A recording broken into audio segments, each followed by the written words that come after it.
Hello and welcome back, everybody. It is time for some more shiny hunting for Kyurem. The thing that refuses to sparkle and has gone over odds. Does it get worse than Latias? We have yet to see. So who knows? Who knows? But it could be fun. Let's go. Alright. Link code is 19283746. And how is everybody's Friday going today? Hope everyone's Friday is going wonderfully well today. We're doing well today as well. Just finished the project for the second channel, which will be going up later. Later tonight, tomorrow morning-ish is kind of the time frame for that. But welcome in, James. Welcome. Yeah. If you guys haven't done so already, don't forget to leave a like on the stream and subscribe for more. It is the best way to help support the channel out. And yeah, I'm thinking we're probably going to be resuming the old format for streams. We're just going to have the regular layout. So I think that is where we're going to be heading back to for things, at least for this foreseeable future. And yeah, no, we ball. Yeah. Also, we saw the Aurora last night here. You know, that was actually a really fun thing. I never actually thought I'd get to see the Aurora in person without having to travel somewhere.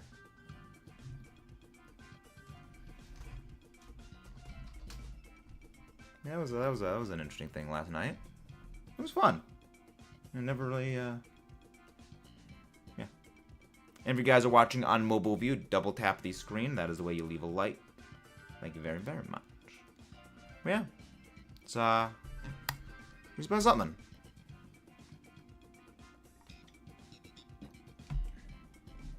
I know my EBL battle partner for the end of the regular playoffs. Well, I know my EBL opponent for playoffs. That's gonna be fun. Again, like, everything in the EBL has just been upset after upset after upset for just unexpected results. And, like, I am very happy with that. I am very, very much a fan of when things do not go as expected, because when they don't go as expected, it's a more interesting battle. But yeah, it's gonna be something. It's gonna be something. Because, like, one half of the matches went exactly as expected. Or, well, end result were what was expected, somewhat. The other end, absolutely everything was the opposite, and it's gonna be something. You know, it's gonna be something. Alright, I guess we're gonna be going solo for this DA, the first one. Alright. Yeah, not Zekrom. I can't click the buttons correctly. It's a skill issue. Tactical skill issue. But yeah, no, it's Kyurem's been over odds, alright. Fine, I'll go with the Jigglypuff. I mean, who knows? Maybe the NPCs do actually pick up the right Pokemon. Okay, they did not, unfortunately. I would have loved that frickin' Durant. Would have been amazing. Okay, Tyrantrum. I can kind of ball with Tyrantrum. I can ball with that.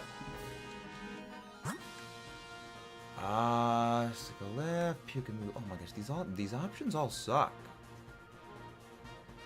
These options all entirely suck. I feel like I'm gonna have to go take that freaking Jellicent just so I can set up max Starfall, and then the thing uses Terrain Pulse. Is that actually gonna be the case? Oh my god, this is a very not good. This is a not good pathing. I need to set up Fake Tears access. I need to set up Fake Tears. At least that does good damage. So do it. But yeah, we're doing very well today, Kayla. Projects are progressing as hoped. Para. Yeah, projects are going well. Yeah, I'm glad that projects are proceeding as hoped. I just gotta finish one more thing for the second channel, and then we should be good on the second channel for really the rest. You know, until I get back from vacation, which is good. Bug. Body plus, please. Yes, we did. So going body plus, please. That's smart. So, leads for Redux, doing a mono Kanto run. You want to take a guess what Pokemon I've been enjoying using? I have absolutely no idea. I've got no clue. Hello there, moving around. Welcome. Is it Remakes or is it Max Meta? That was my bad. Honestly, I like that joke. That was a good joke. I very much approve of that. Interesting. Raticate. Fascinating. Most fascinating. I'm assuming they gave Raticate all kinds of, like, super buffs when it came to Elite Redux. I would assume at the very least. Wrath. Come on, Gastron. Just go for... That's not good. That's doing barely any damage. Oh, wait, right. Friend Guard wouldn't really reduce the damage that much. I mean, stat-wise. Stat-wise. I wouldn't mind a shiny. I wouldn't mind another shiny Tyrantrum. I wouldn't mind another.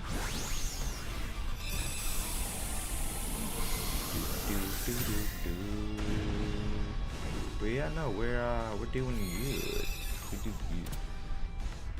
And if you guys haven't done so already, don't forget to subscribe for more and leave a like on the stream. As well as an ability called Looter, which recovers part of its HP every time it gets a KO. Interesting. Interesting ability. That's a very low attack stat. That is a very, very low attack stat.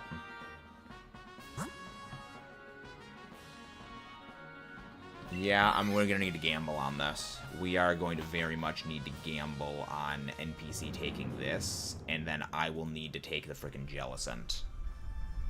Top of that, an ability called Growing Tooth, which raises attack 1 stage every time it uses it. Okay, so yes, they super mega turbo buffed this thing. They did basically all of the things that I expect them to do when it comes to fan games. Okay. Paralyze, please. Dang it. Please don't go superpower.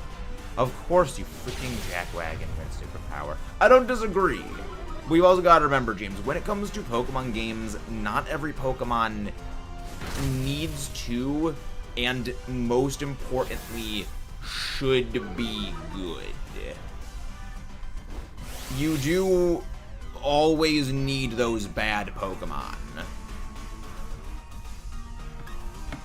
You know, you do really need bad Pokemon to exist, because if everything is good, then nothing stands out. Hello there, homie Growmaster, how you doing? Again, it's just as Syndrome said, if everyone's super, then no one is. You know, you really do need stuff like Raticate, which is just not great, because then it makes the stuff like Dragonite and Gyarados, you know, really punch that much harder, like, it makes more of an impact on us. A great example of that is, again, I bring up Call of Duty Zombies a lot because I think it's a very good illustrator of this, is that if you play Black Ops 1, Black Ops 2, all of the force multipliers, they fall into, like, categories of, like, bad, where it's like, I need to get rid of this thing, to, okay, it's usable, but I don't like it, to... I can use this, it's good, but I don't care for it too much, but I can use it, all the way up to, this is like the top tier stuff that you really want to get, this is your high round attempt stuff, and, you know, of course, the Wonder Force Exponentialators. I'm going to go, I guess, like powder? But counterpoint, some people want to use their favorites rather than what's meta. But if it's in a story playthrough, everything is usable. That's kind of the difference. In a story playthrough, everything is viable. Not, you know, not competitively. But also, there is a strategy that exists for every Pokemon. You know, it's just, do you want to put the time to figure it out? Again, they don't need to all be good competitively. They can be good for story, which again, everything is good in the story playthrough. Big tears. I don't disagree with your counterpoint, but I think also the thing to remember about the counterpoint is, in a story playthrough, everything is viable. That's a large part of the reason why it's like people set up that, oh yeah, love disc sweeping all these legendaries. Is like, well, that's not realistically feasible.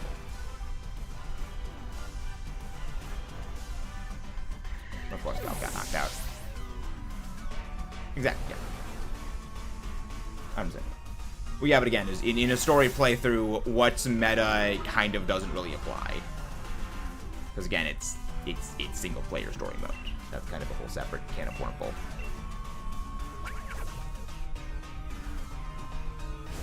But yeah, no, I understand. I very much understand what your thinking thought line is. Wow. Hello there, J-Rad. How do you do today? How does the J-Rad man guy do?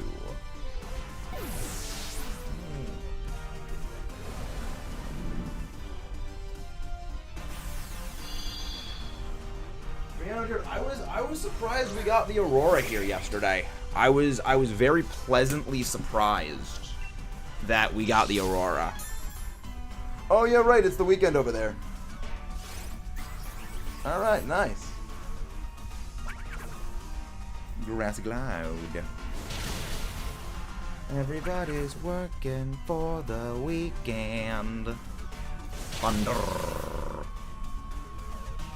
I am actually going to need to take fricking Jellicent to use against a Kyurem. I cannot believe I'm actually having to take Jellyface. I just thought of something. Hear me out. Alright, I'm listening. I'm listening. Aurora Boreal. Yes! Yes!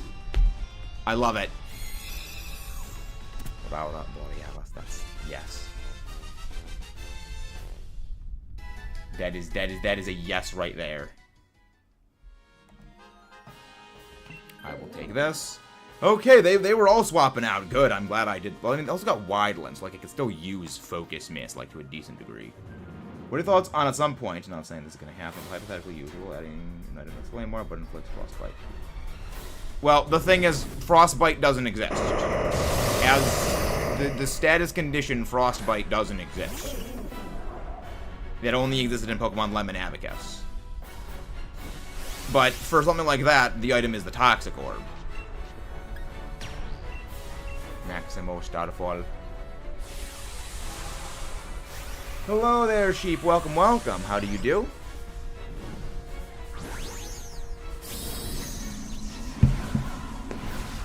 Welcome, welcome.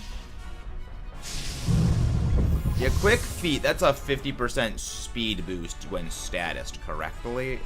That's correct. Knows McGillson? Yeah, the Toxic Orb isn't. Well, the thing is, it's the only item that does exist, James. Frostbite no longer exists. Oh, it didn't go for speed off. Toxic Orb being... I don't disagree, but again, Frostbite doesn't exist. And also, there are Pokemon that are special attackers that also do have, there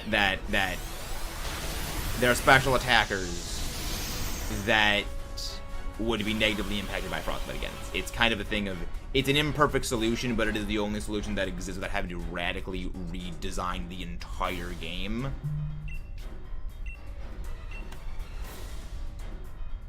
Bug Buzz, please speed, special defense drop. Now. Body Prow. Very pressing issue. Focus Miss.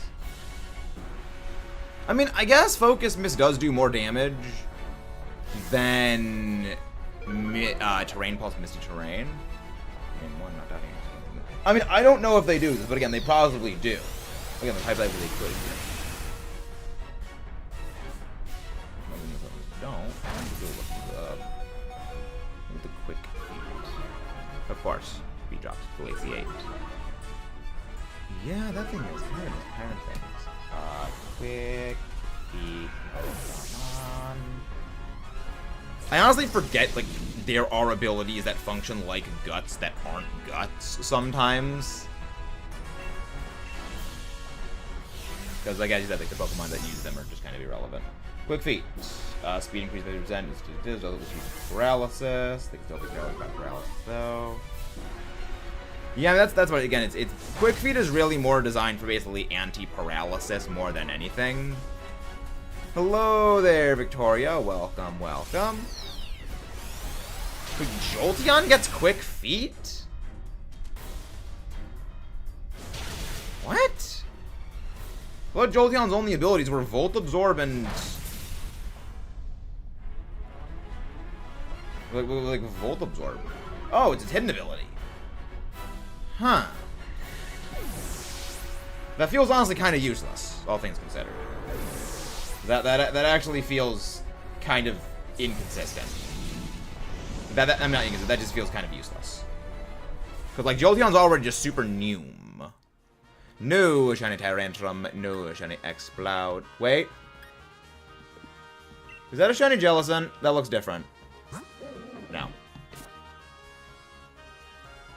Yeah, we'd be happy to have you guys join in the Dynamax adventures. We need your help. Join in these DAs. So what gets quick feet? ZZQ in the noon. Grand Bull. Interesting. Yeah, so they gave Flareon guts. Like, quick feet would have probably been more useful on Flareon, all things considered, rather than guts.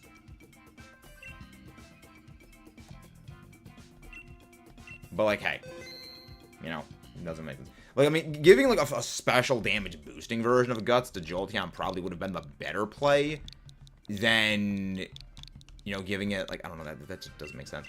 Like, there's a lot of times where they made really, really smart decisions with hidden abilities on Pokemon in Gen 5, and then there's a lot of ones where they just don't freaking make sense.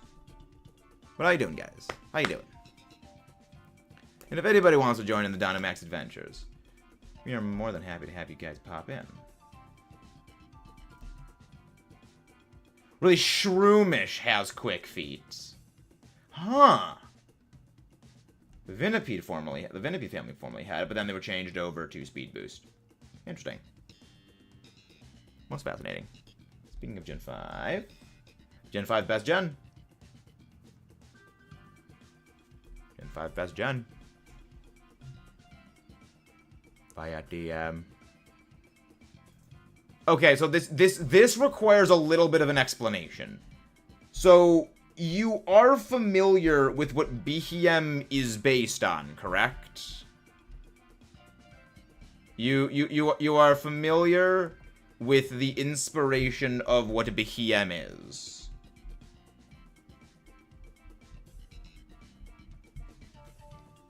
Because this is a bit of a long thing. Well, aliens, yes, but UFO, yes. What TM number is Steelwing?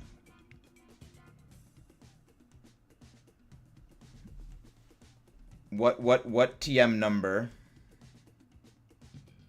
is Yes. Yes, it is exactly because of that, James. That is literally the entire thing. I disagree very firmly on Gen 6. I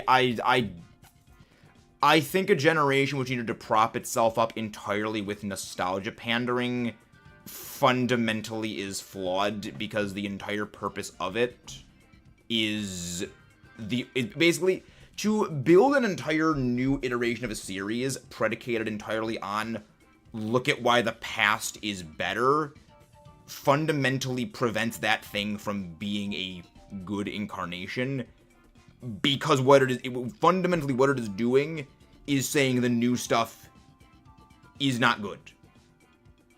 Hoenn is Gen 3. Gen 6 is Kalos. Hoenn is Gen 3, unless you mean specifically Oras. But like Oras is like kind of, well, yeah, when you say the generation, you're folding basically everything in the new stuff that was added.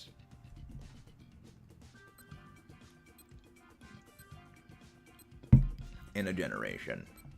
Gen 6 is X and Y.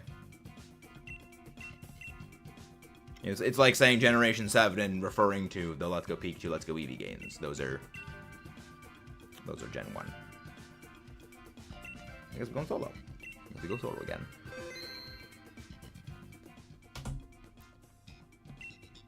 No, not invite others. I keep clicking the wrong damn things. Yes. I can't stop clicking the wrong freaking thing. Stop with the flubs. Oh my gosh. I'm really off my game today. Hello there, Ninja Lee. Welcome back. Okay, I like this. Okay, this is better. Okay. Not good. Okay, there were literally no bad options on that last pick. Good.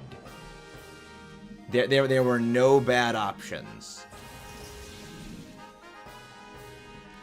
Alright, what have we got? Ooh, we got a steel type. What is that? Is that? Okay, that's Rabombi. Ooh. Ooh. Ooh, no, I want the Rabombi. I want the Rabombi. I want the Rabombi. Yes. Yes, I'm not the most familiar with Generation 3 and prior, but I do know, like, what gen is.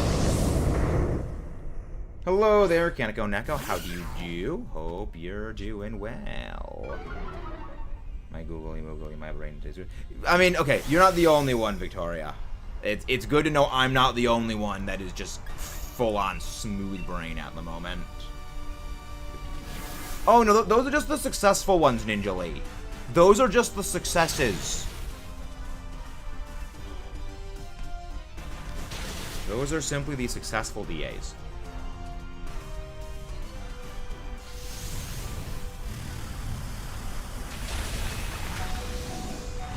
I'm glad that it survived.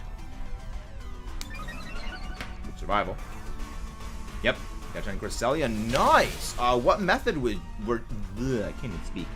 What method were you using to shiny hunt your Cresselia? Oh, that's nothing. It took us nearly 700 shiny checks to get shiny Ho-Oh, which in total was probably more like well over 1,500 overall Dynamax adventures. This Kyurem's nothing. Kyurem is freaking nothing. I need more shiny of the Rhino. Don't worry. Picking it apart. Nice. 10 DAs for Cresselia. Very, very good. Cresselia is not a hard Dynamax adventure, but she's just an annoying one. Because she's freaking bulky. It's a lot like Yuxi. I mean, I'd say Yuxi a more annoying version of Cresselia. I'm okay with that. You're freaking frail. I'm okay with that. Let's go for this. Hello there, Swordmaster, and Alpha Sapphire is part of Generation 6. Yes, Omega Ruby and Alpha Sapphire are part of Generation 6, but when people refer to the generations, they are referring to what was newly introduced in that. Oh yeah, Giratina is the bulkiest Dynamax adventure. Giratina is the singular bulkiest DA. Yeah, there is only one thing that is bulkier than Giratina in DAs beyond Zygarde complete form, and that is Lunala with Shadow Shield still in effect, because Shadow Shield reduces all damage by half when at full HP, unless the move is a set damaging move, which there's no set damaging moves in DAs, or you have Mold Breaker, which bypasses that. Yeah. Yeah, no, it's bulky. It is very bulky. You know, Giratina is... I truly do think Giratina is one of the hardest Dynamax adventures. I think it's harder than Zygarde. And I think it is harder than Zygarde, because Zygarde, at the very least, there's three things that allow you to shut Zygarde down. One, Zygarde's moves are just garbage. It has very low offensive stats, and it has a quad weakness, which Giratina doesn't. Second is you can actually stop Zygarde from going into complete form if you do enough damage fast enough. You know, namely using ice types and defensive debuffs to just force past that. Wide Guard also completely shuts Zygarde down because it has really no single target damage. Hello there, that anime guy 555. Welcome, welcome. And then the last one really is if you have just attack debuffing moves or like attack debuffing options, things like Drop Kick from Serena, Charm, or Burn, Zygarde can't do any damage. Again, it relies on that spread damage from what's his face? It relies on the spread damage from 1,000 Waves, 1,000 Arrows, and Land's Wrath to really knock you out. If it can't do that, then it's harmless. It's a harmless little noodle. You know, whereas Giratina, 2 really good max move debuffs. Max Phantasm always decreases your physical defense, which most of its moves are physical, and Max Whirlwind decreases your physical attack, which most of its best options to counter are actually physical attackers. So, Max Phantasm decreasing your physical defense, letting it do more damage to you. On top of that, it's really I'm gonna get all the shiny Galarian Zapdos again. Very nice. Did you get that from the Pokemon competitive event participation thing? Because that was the only way to get those. I will be taking this. I will very much be taking Ribombay. Yeah, I only have, I believe it is Shiny Gardecuno. If I recall correctly, I did not get the other 2 because I wasn't able to play during the times when they were available. Which is unfortunate because I actually really would have liked them. Now, I'm not the biggest fan of the Shiny Galabird, but I mean, hey, they're neat to have. I will be taking this because this Ribombay is good. Ribombay is hemkin good. Let's go for this. Let's go. Or are they in Pokemon? Or are they in Pokemon Go? Were the Shiny Galarian birds added in Go? Because I know that they added Shiny Zacian and Shiny Zamazenta recently, and I think Shiny Eternatus. Oh, Pokemon Go. Yeah, Pokemon Go. That makes sense. Pokemon Go makes sense then. Yeah. Very nice. Yeah, that's pretty cool. Hello to all the new people. Looking forward to once Pokemon do over. Yes. I appreciate the thought, Victoria, but like, please don't do the subscribe and like things. That's for us to do. But I appreciate the thought. And if you guys haven't done so already, don't forget to subscribe for more and leave a like on the stream. It's the best way to help support the channel out and to make sure more amazing viewers like you find their way here.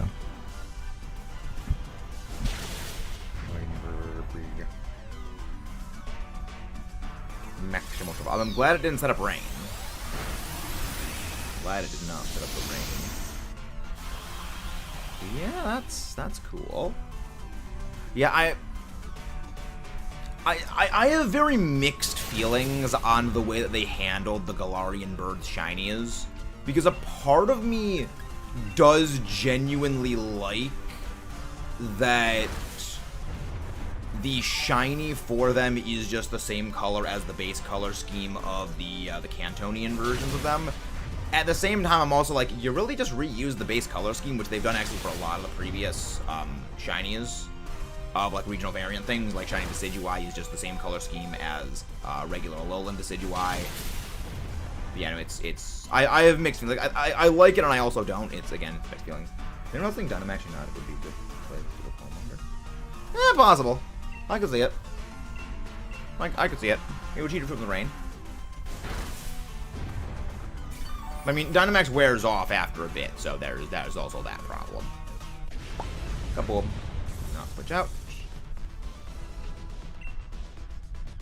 We do not switch out. We let one of the NPCs take those. Very, very good. Very, very, very, very, very, very, very good. But yeah, no, we're doing good.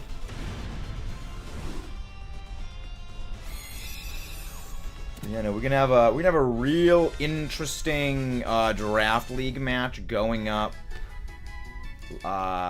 Sunday, I believe. Okay, I'm actually okay with that. That was the best possible one to switch. Oh, berries. Okay, we get back up to full health mostly. Well, like 60% HP. I do not play Pokemon Go anymore, that anime guy. The main reason is where I live, there are just no Pokestops. So I ever since I moved back from college, I haven't really been able to play. Hello there, Jason Salamaka. Welcome back. It's been a while. But I've done it next to I mean, possibly. Possibly. I'm actually not going to be Dynamaxing. I'm just going to go for this. Pictures. Yeah, it's possibly Ninja. That would, if it didn't work, that would be something. Shadow Ball. Why the frick is everything targeting me? Everything is just targeting me. Why? Okay, I'm not opposed to that. I'm not opposed to that. The sword stands. Okay, rain dance doesn't really help us, but okay. Okay. Targeting you because they know what you're doing. Yes, that is true.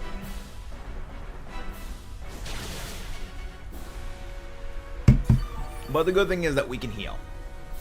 You know, we damage and we heal. So like we heal more than we take in damage, which is good.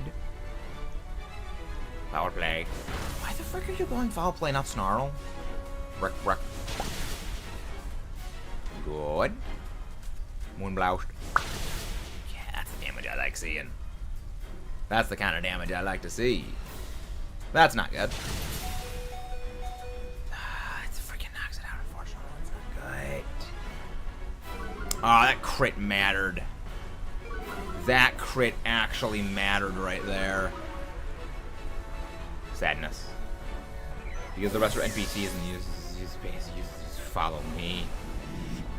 Not incorrect. Not an incorrect assessment of things.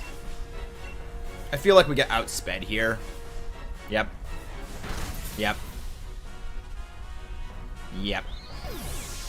had a feeling we got outsped there. This is why we need you guys to join in on the Dynamax adventures, because these AI bots absolutely turbo throw. These literal AI bots do nothing but throw. So we need your help. It never made sense to me how they make you rent Pokemon. Well, there's actually a lot of reasons for that, Ninja.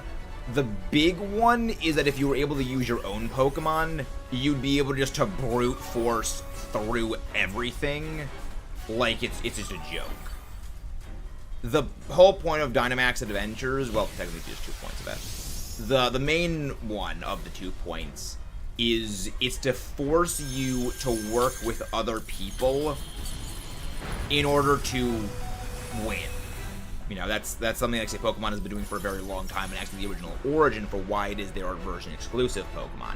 It is to bring people together to play the games cooperatively to accomplish something else. In this case, you team up with other people to defeat the legendaries to catch them. Now, the other part of it is to get you to use Pokemon you never would have ordinarily used, especially in ways you never would have considered using before, which on its own is not a bad idea. The problem is the implementation. And yeah, no, that's kind of the main issue, Ninja Lee. We don't like people. That's kind of the main problem. I didn't really think ahead on that. Yeah, it's... Dynamax Adventures were fundamentally flawed. Really cool idea, just fundamentally flawed. And if you guys haven't done so already, don't forget to subscribe for more and leave a like on the stream.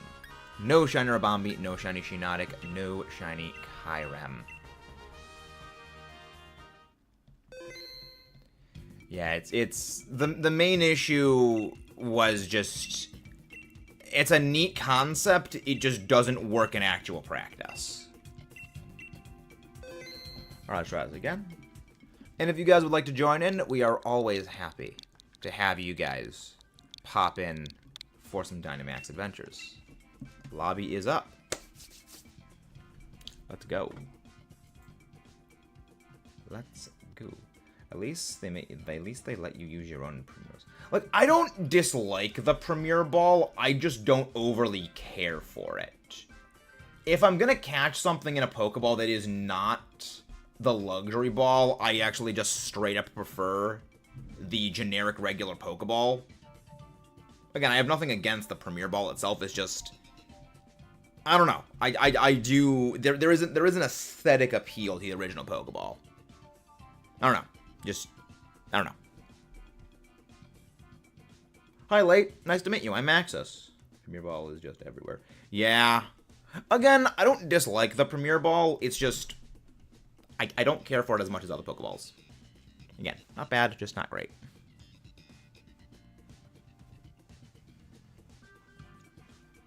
Yeah, I like that. Quick balls for all time. Yeah, the quick ball was a very, very good practical addition to the Pokeball arsenal of things. Hello there, Toya. Welcome in. Who is Toya?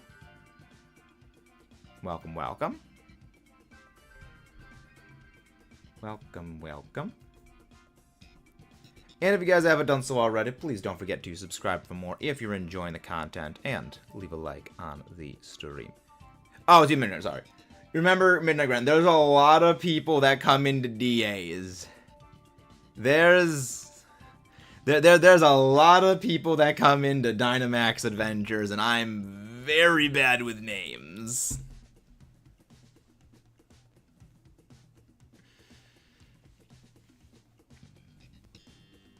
I am very, very, very bad with names. I do not understand that reference, Neo. Is that some kind of anime reference? Does that be some sort of anime's reference? It's funny to think.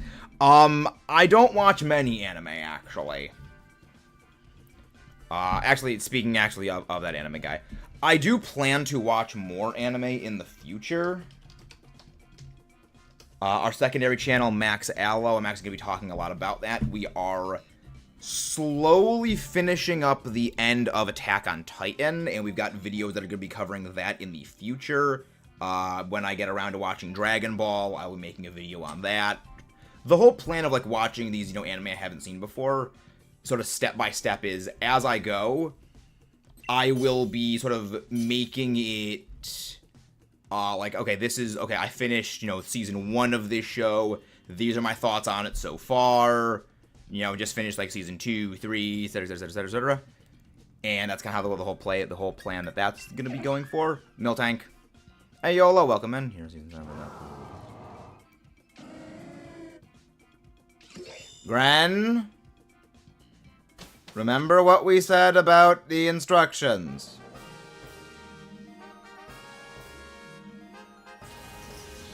Bye-bye, Ninja Lee. Thank you very much for going in. Well, that's why we say to wait before picking. We're going to go for the Blaziken. We'll go for the Blaziken. Then we go Blaziken. Then we go Buffalant. It's okay, just don't pick until we say what to pick. Please. Okay. Okay, we are going to go... We're going to go for the Blaziken. I am actually going to Dynamax against this thing so I can at least use a flying move on it. I would like you to switch out Scorch for this. I would like you to switch Scorch out for this, and do not use any of your close combats against Buffalant. Do not use any of your close combats. Just go for your fire moves. We need to save those close combats for Kyurem.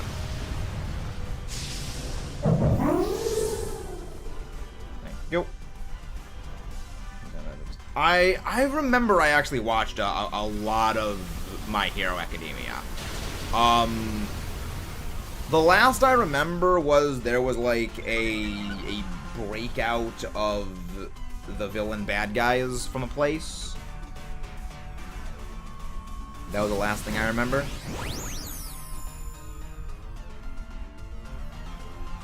Yeah, I don't remember too much. I just remember, like, that happened. I forget why I stopped watching it. I think maybe I finished where it was up to, and then something else came up, and I didn't get back to watching it, and then by the time I was like, oh, I still have to go watch that, like, just other stuff caught up to me. And I just kind of, like, forgot about it for a while. I don't actually remember about that. Yeah, okay. Okay, yeah, so so I must have stopped, like, right before Season 7, I guess, in that case. Interesting. Noted. But, I'm going to be watching a lot of anime in the future. I'll be watching more of them, just putting stuff on the second channel about that, because As much as I do enjoy talking about the kaiju and, Godzilla and stuff like that on the second channel, I do want to, to be talking about more and other stuff and things. Just, talk about more and other stuff and things. This could be cool. It could be fun. Okay. But yeah, no, we'll figure it out. We'll figure it out as we go. I was actually just about to say Demon Slayer is another I have not seen yet. I haven't seen Demon Slayer. I haven't seen Bleach. I haven't seen Dragon Ball. I haven't seen, basically, if you can think of any of, the big anime, I have not watched any of them, with the exception of Naruto and JoJo's Bizarre Adventure. Those are the only two of the big ones I have ever seen.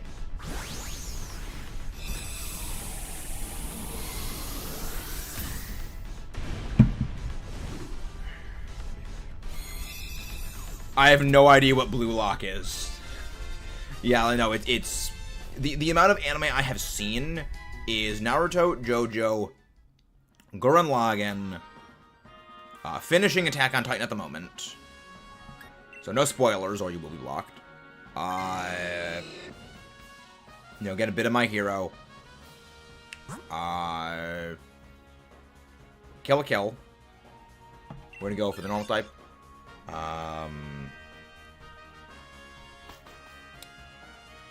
Miss Kobayashi's Dragon Maid. That one. I need to, write them all down. Because I know that, I forget, one or two of them. I saw Darling in the Franxx. Didn't care about it. Did not care at all for Darling in the Franxx. But yeah, no. I have not seen a whole lot of anime. Again, I plan on watching a lot more of them and making videos on them in the second channel.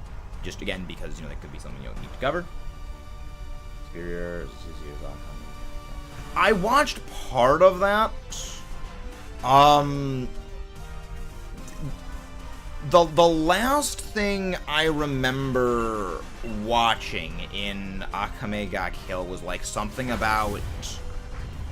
There was, a giant demonic something or other teddy bear that was getting holes blasted in it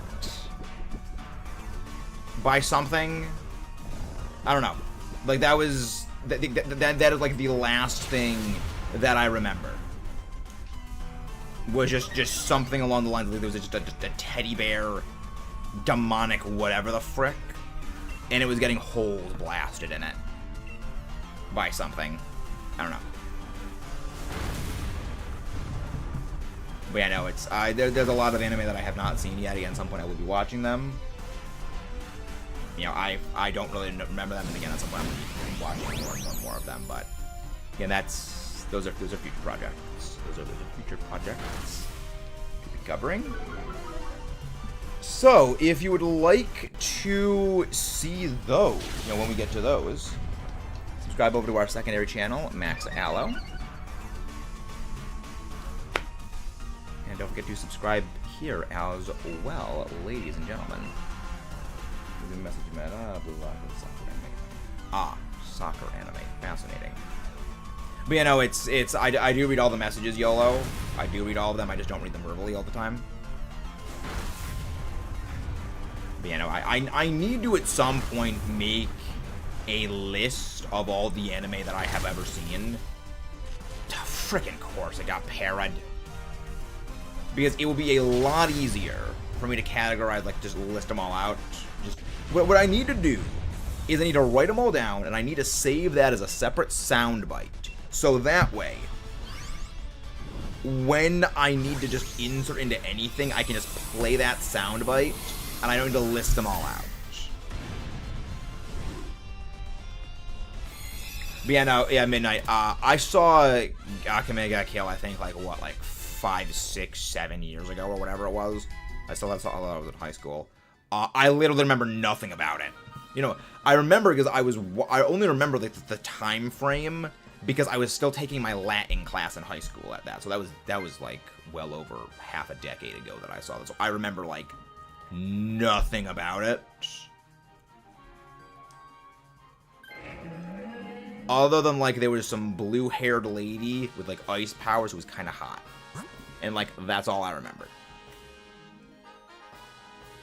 Alright, we are going to go...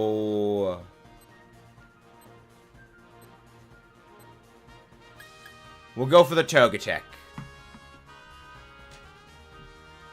Like, that is, like, the only thing that I remember. Other than like, sort again, like, I remember, like, there was just, like, this freaking creepy, again, like, teddy bear monster thing. That, again, was getting holes blasted, and, like, that was, like, the last thing I remember. We locked in the anime 20 episodes of season 1. This season has one since... But yeah, no, I'm looking forward to watching more anime, because, like, at some point I would watch more of them. I would like to see more anime. Okay, I am going to be Dynamaxing. I am going to be Dynamaxing, so that way you can Dynamax turn 1 against the Kyurem. Now, the unfortunate thing is, I kind of actually do want Blaziken to get knocked out here, because if Blaziken gets knocked out, then it will lose. It will no longer be parried. So, this is not good for our heroes. Honestly, all things considered, it may have been better for me not to Dynamax. So that way we can just Dynamax against the Kyurem.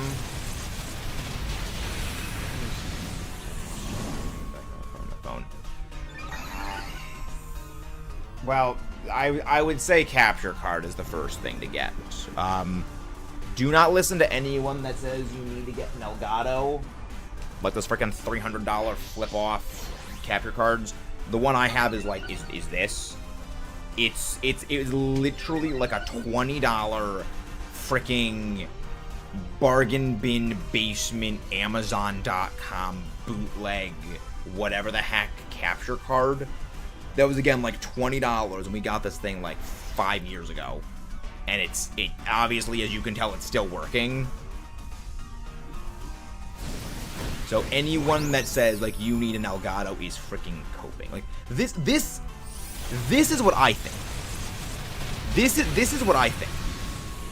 That the big streamers that say you need an Elgato, they get their Elgatos directly from the company that makes them for free, with saying this: you will tell your audience you need an Elgato to record games and stream.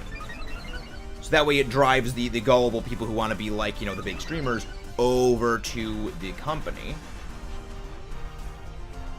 And they can just give it all away. But they know, like, the thing I have is like $20.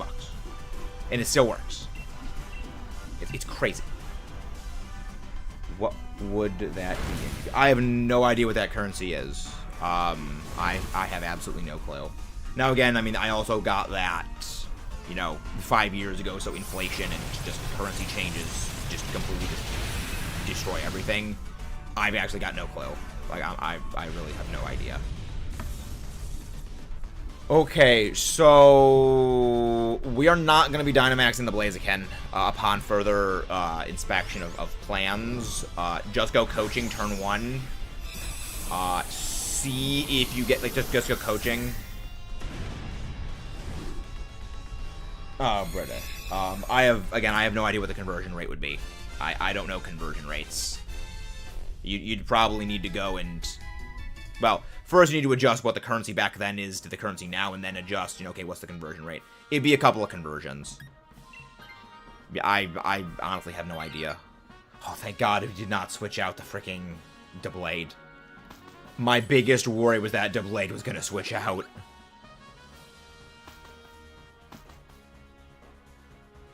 Oh, that was a heart stopper with that Deblade. Because if we lost that Deblade, then I think it's over.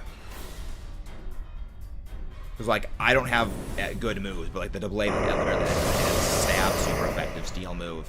It is a very high attacking stat Pokemon. You know, that thing is going to be doing marginally less damage than Blaziken will with close combat, but, like, still having good damage.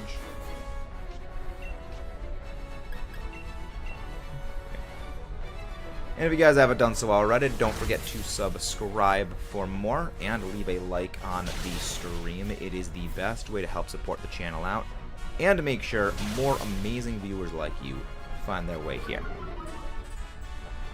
That is entirely useless, but RNG is at the very least on our side, but then again, that probably consumed all of our RNG, even though it's completely worthless. 15 minutes. Well, again, you need to adjust what the currency change for inflation would have been. Because, again, that was $20 5 years ago. $20 5 years ago and $20 today are not the same thing. So you need to go and figure out what that would be, you know. Well, first you need to do is you need to figure out, okay, what was the $20 conversion over today, and then figure out what the conversion factor is from $20 today over into, you know, British pound. Hello there, Neko. How you doing? Let me go grab your link. Nice to beam you. I am very, very impressed that it survived that. I am very impressed that it survived that. Well, again, it's you need to do the conversion over from, you know, the inflation conversion and then over the British pound. It wouldn't be that today. What are you doing, Neko? Also, Neko, DM question. Slight question in DMs. Where are you? Where are you in DMs? Oh my gosh, where are you? There it is.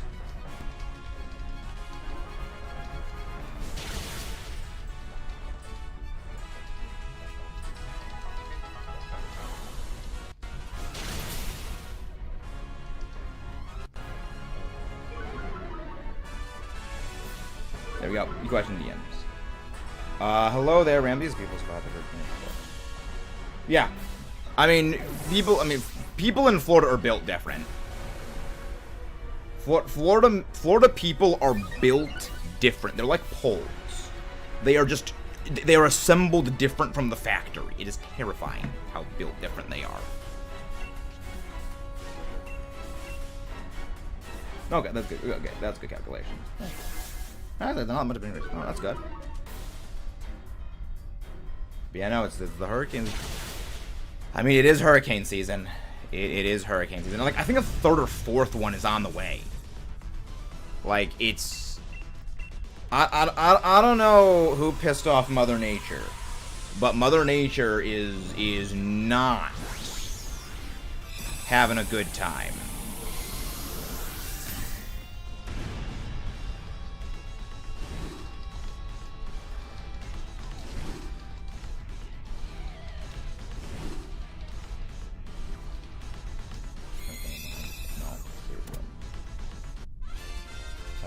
That is personal information we do not give out. That is personal information we do not give out. You know, I know it's hurricane season is the way that the hurricanes work, is that it's a like time frame of the year where there's a lot of hurricanes. I never take my Switch off the charging dock. My Switch always stays on the dock, and thank you very much, whoever just subscribed. Many, many thanks. No shiny Bouvalant. No shiny Togetic. No shiny Kyurem. I'm Mother Nature mad. But, you know, my Switch never leaves the charging dock. Largely, I'm not a big fan of a handheld mode Switch. It feels weird because I'm used to and I prefer the hand spacing that like the DS has when holding. But with the Switch, it's too wide for me. Like, holding the Switch feels a little bit awkward, just, again, with how wide the thing is. And I also just, you know, I just... No!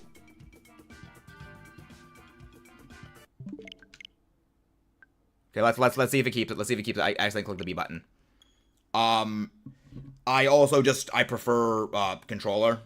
You know, it's just, the controller handling, I just vastly prefer that. You know, as opposed to just the spacing and hand, you know, getting the grip of the controller. That was a flub right there. Nah, sorry. Oh, Midnight Grand the Chad! Midnight Grand the absolute Chad. Thank you. Thank you.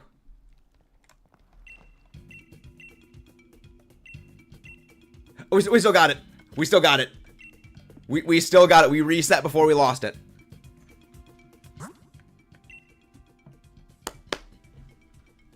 See, that is a time where caps is allowed. Yeah, we got it. We ball.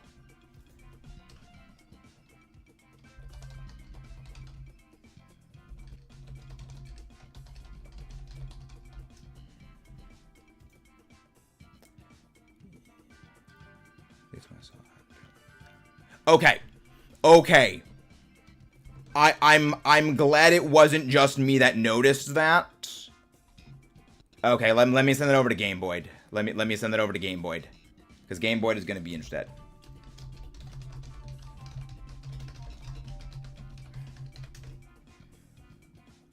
Shiny odds for this are 1 in 100 if you have the shiny charm. However, if you do not have the shiny charm, it is 1 in 300, which again, it isn't like on paper, those numbers don't sound bad. The thing is, in practice, those numbers are atrocious. Just a bit of a back of the envelope calculation in terms of time spent in a, lobby's up if anyone wants to join in, by the way. Just a back of the envelope calculation in terms of time spent on a soft reset hunt back in Ultra Sun, Ultra Moon versus, hitting odds for Ultra Moon soft resets versus hitting odds in Dynamax Adventures. At best, it's like 4 times. So, basically, you could hit odds 4 times over in soft resets in Ultra Sun, Ultra Moon with the shiny charm. Then you could hit odds in this game. All these options kind of suck. Dreadnought, good. Dreadnought, good. But yeah, no, again, at best, indeedy. Yeah, you need an HDMI to hook up your Switch to the TV. I guess need a King is at least bad. My Switch dock does not connect to the TV. How do I fix it? I actually don't know. I've never had that happen to me. I actually don't know. Skarmory. Okay, I see a Skarmory. I see a Skarm. I like Skarm. That fairy type is Jigglypuff. We do not have many special attackers, so that is not really necessary for our heroes. Yeah, we're going to go for the Skarm. So we're going to go Toxtricity. Yeah, we're going to go Toxtricity. We're going to go Toxtricity, then we're going to go Lopunny. Actually, no. We're going to go for the Flareon. So Toxtricity DAs worry me. Toxtricity in Dynamax Adventures is one of the several Pokemon I always tell people, if you can avoid it like the effing plague. Gmax Stun Shock. It guarantees a poison or a paralysis on the target. Now, it's a 50-50 shot for which one you get. Now, what this means by it guarantees the status is that there's a 100% chance of a status being inflicted. However, there's a slight little caveat to that. That being, if you are a poison type or a steel type, or your ability is immunity, you are actually unable to be poisoned. So if it rolls the 50% chance that you get poisoned, you just straight up don't get poisoned. And you won't get paralyzed. However, if you're an electric type or you have the ability Limber, we do not take this. If you have the ability Limber or you're an electric type, you cannot get paralyzed, meaning if it rolls, okay, you're gonna get paralyzed, you don't get poisoned. So, Toya is Gren. So, like, there's a little bit of wiggle room on there, and again, the same thing applies to Gmax Befuddle, which is one of the other ones I always say to avoid if possible. Well, thank you very much, Cody. Thank you. Apparently, I'm in a random Dynamax adventure. Don't know what happened, but okay. You may not have entered in the code, Neo. You may not have entered the link code correctly. No switch. Okay.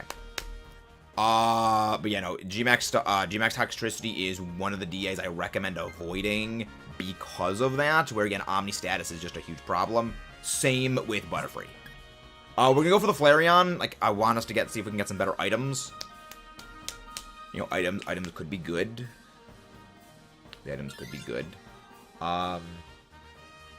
Yeah, the items could be good.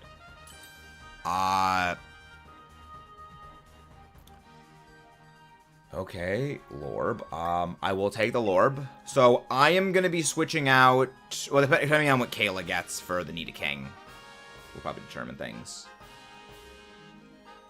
That'll kind of determine what we do on things. Okay. Alright, I'm going to be taking Skarm. I will be taking the Skarmory. So, Nidoking, I honestly do want Nidoking to swap out here. I want Nidoking swapping out for Flareon. It wasn't even going to be kind of this. Interesting. Interesting. And don't forget to subscribe for more and leave a like on the stream if you guys haven't done so already. But yeah, no, Nidoking swaps out for Flareon.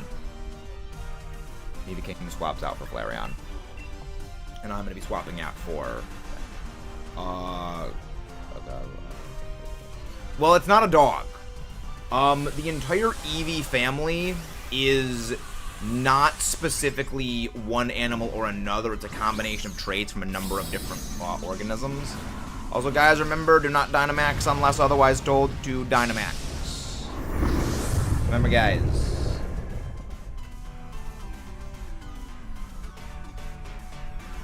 But yeah, no, the entire Eevee family is basically a generic mammalian concept.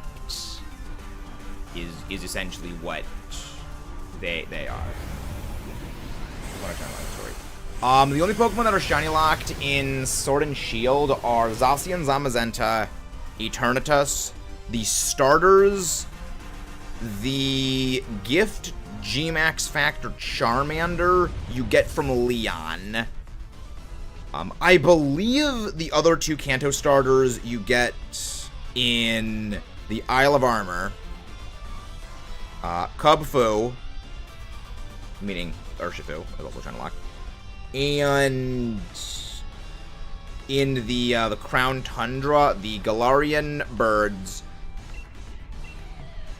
Galastrir, Spectrir, and Calyrex. I believe those are the only shiny locked ones. Oh, Keldeo. Keldeo is also shiny locked. Forgot about that. Depends on what Dynamax Adventure boss you're fighting when it comes to whether Butterfree is good or not. With one shiny locked.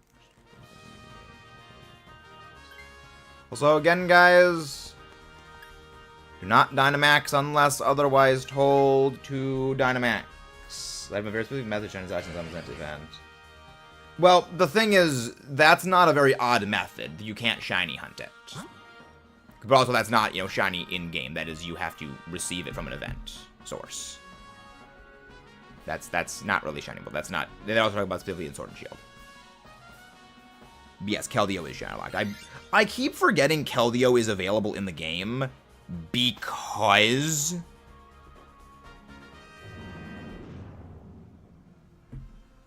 I actually haven't gotten it yet.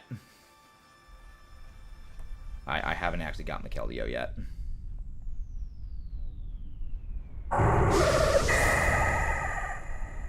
Yeah, that is the thing I haven't gotten yet. Maybe someday I'll get it. Maybe someday. So Dynamax the Flareon here.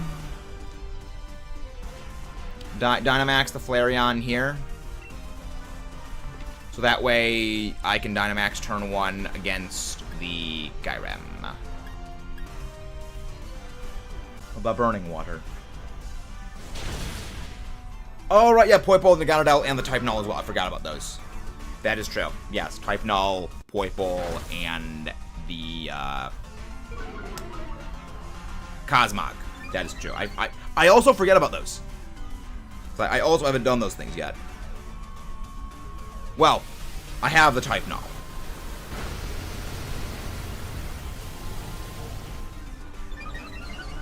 I don't have... Well, the Cosmog I got in the other file. Wait, does that mean you can get the Reggie? Yes! The Swords of Justice and the Reggies are all shiny available. Which is weird. But yes, they are shiny huntable.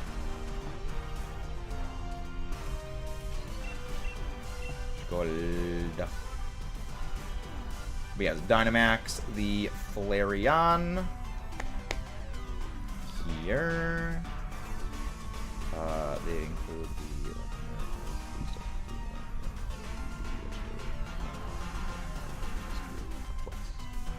the... but its evolutions are in the...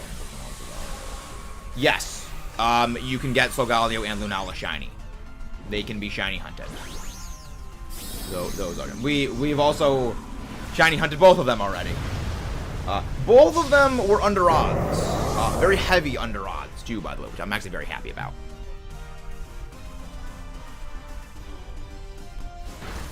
And messaged me last night to schedule first gen.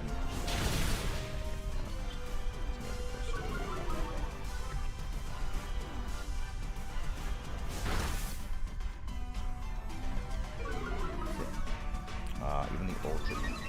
Yes, the Ultra Beasts are shiny huntable. The Ultra Beasts are huntably shiny. Yeah, the Regis are not shiny locked. That's what we were saying. The Regis are not shiny locked.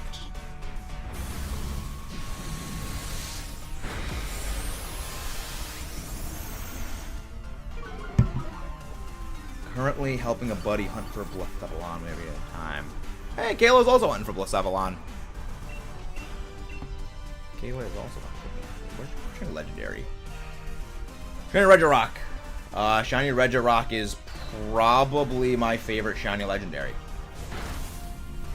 Yeah, it looks like chocolate. It looks like a statue made of chocolate.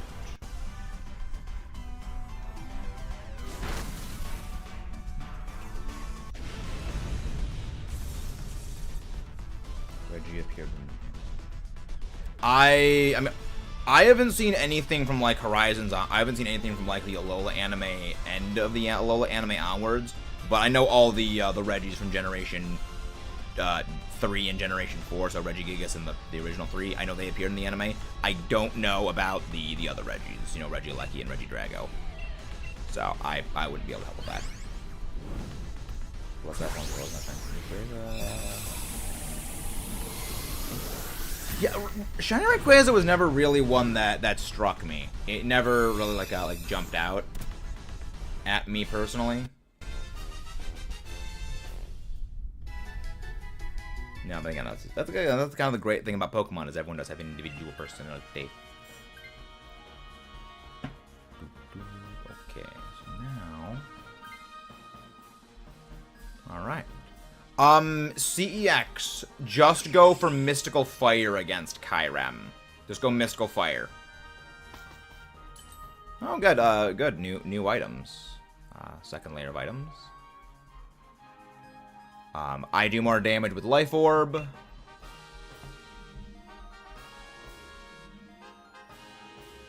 I do more damage with the Lorb. Lefties. Yeah, Lefties is a much better item than Shellbell. Like, Shellbell is... There are times Shellbell is a good item. Very few times Shellbell is a good item in DAs. However, it's very, very, very... like it's good against, like, quad weakness. So, like, you're going up against a stack attacker. Then it's helpful. If you have, like, a fighting type or ground type or, you know, water type, depending on the thing. Ho-Oh, well, Ho-Oh if you can enforce Rain being in play. Steel Spike. I have no idea who Roy is. I actually beat Latias somehow. Nice. Yeah, Latias isn't too bad if she doesn't use Reflect type. If she doesn't do that, it's not too horrible. But if she does and it Reflect types the wrong thing, you're kind of turbo boned. I have no idea who Roy is. I've got no idea who Roy is. That's fine.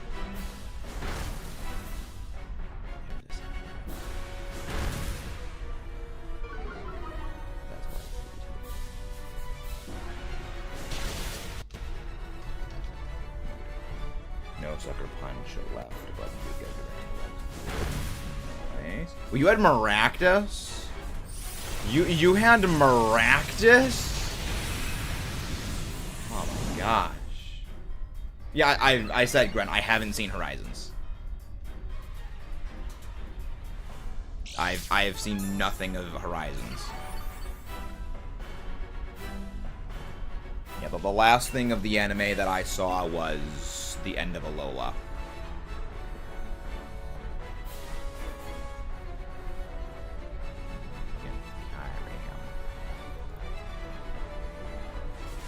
The DA was scuffed because I wasn't there for half of it. I mean, DAs as a whole are scuffed. Scuffed is the name of the game when it comes to DAs, which is again part of why I like them, also part of why I don't like them. But like, scuffed is the name of the game. Behold my scuff. It's literally all that we do. It's literally all the things that are there. Mythical Fire Go Play. Mythical Fire Go Play.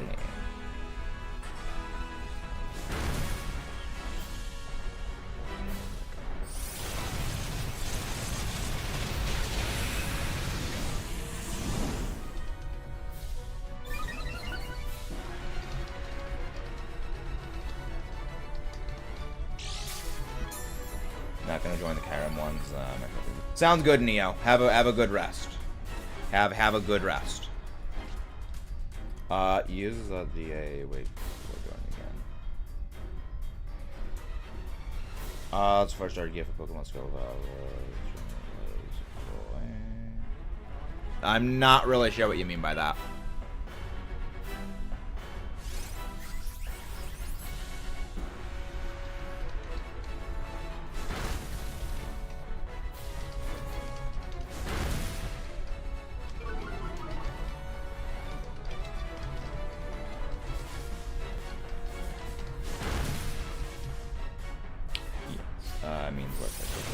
Okay, thank you. So it's another Pokemon from the anime being a mystery gift. Okay, thank you. Thank you. Defense is increased. Come up a little bit of HP. Glaciate, that's fine. And that's more damage than I'd like to have taken. That was okay. That was a crit. That was why they did so much more damage. Noted.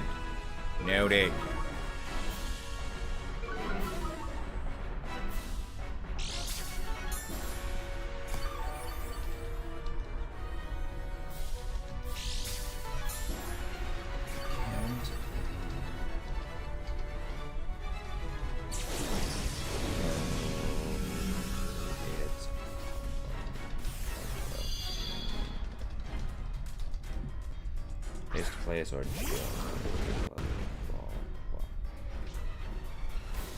no, the Pokeball Plus I don't think is usable for this because you need both controllers. The Pokeball Plus literally only has like the 2 buttons. It's there's not enough controls to use the Pokeball Plus. That's kind of one of the issues of a hyper-specialized system like the Pokeball Plus. What is with all the freaking crits that this thing is landing? This thing is landing like every freaking crit in existence. Finally, we knock it out. Finally. There we go. If you guys haven't done so already, don't forget to subscribe for more and leave a like on the stream. 155 Kyurem DAs down. Frimkin heck. These are time consuming. Yeah, the Pokeball Plus was only for Let's Go and as a basically Go Plus for Pokemon Go. Yeah, the main issue is just the games are vastly more complicated with all your controls you have in these games, whereas Let's Go was a lot more simplified. No shiny. It's like you can't do it. I mean, even then, there's a few things even in Let's Go which I remember you can't actually do with the Pokeball Plus, if I remember correctly.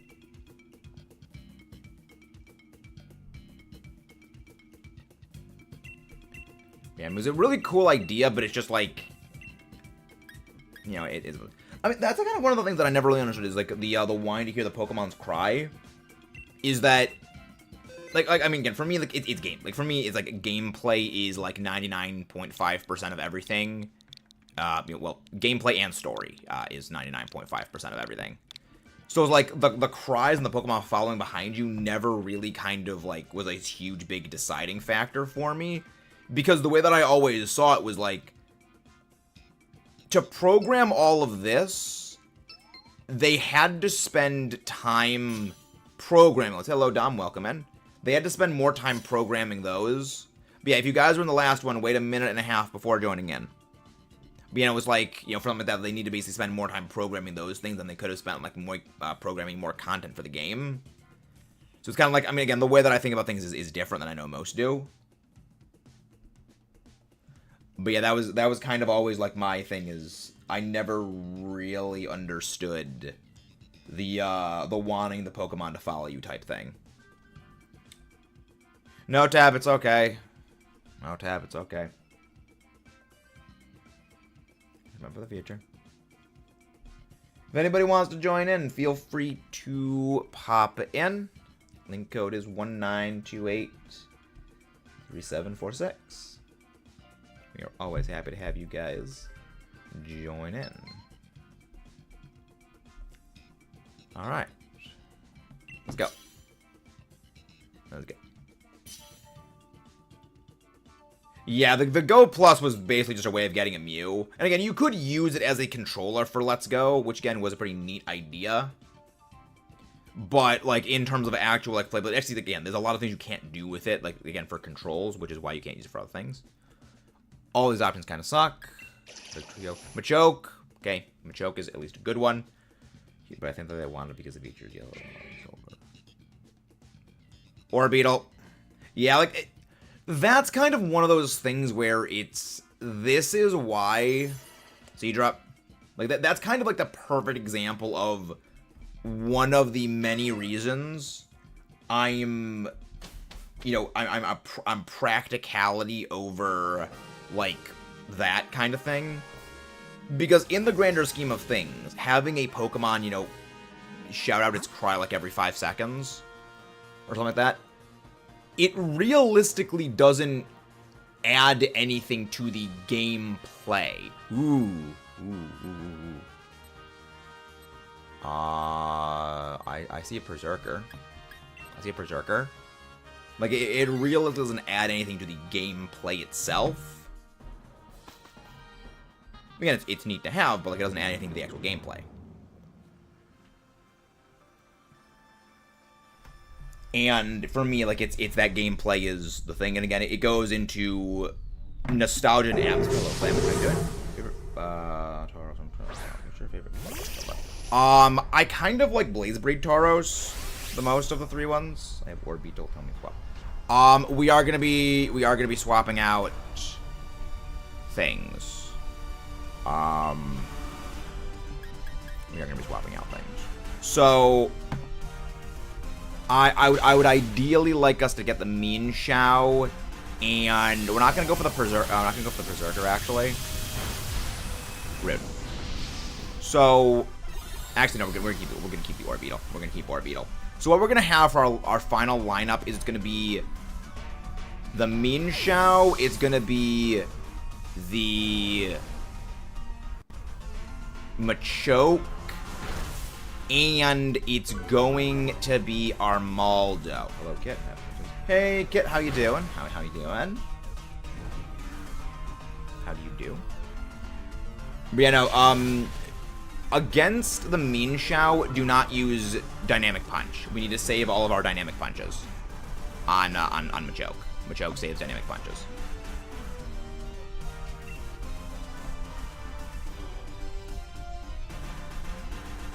Yeah, no, it's there's gonna be things. You know, we're gonna keep the Orbeetle, and Orbeetle is just gonna go for Struggle Bug against Kyurem. If you guys haven't done so already, don't forget to subscribe for more and leave a like on the stream.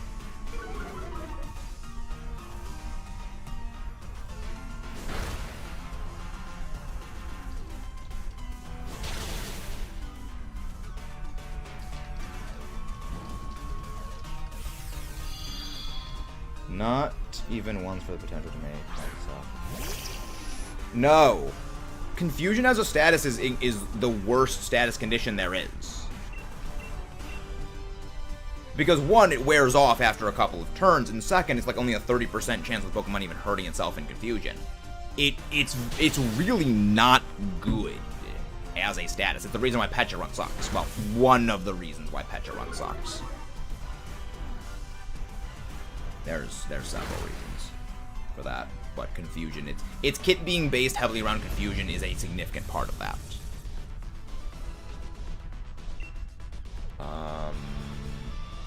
You know what? Switch out the Seadra for the... Actually, no. Yeah, switch out the Seadra for this. It's gonna be a better matchup with the Mean Chow.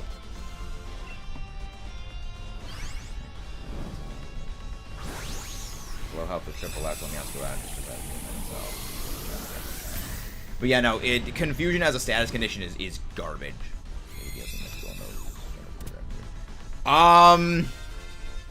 I'm not sure what mythicals you're talking about, Neo, but most mythicals are very, very, very good.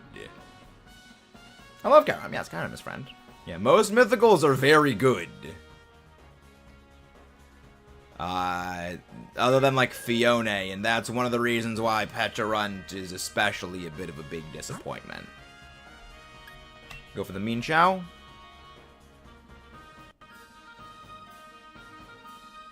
Yeah, no, mythicals have, most mythicals are good, which is only better.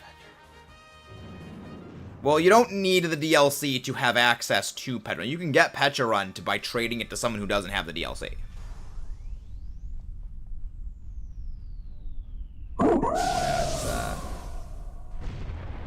That's a bit of a separate thing.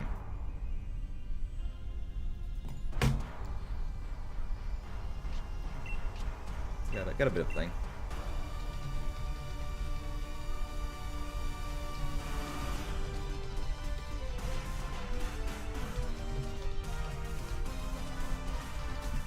Yep. Thank you very much, Kit. Many thanks.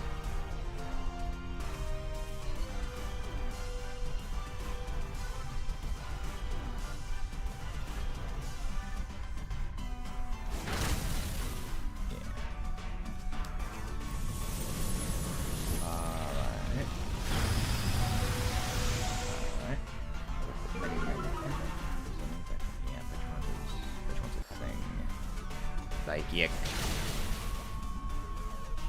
You know, we are going to swap out the...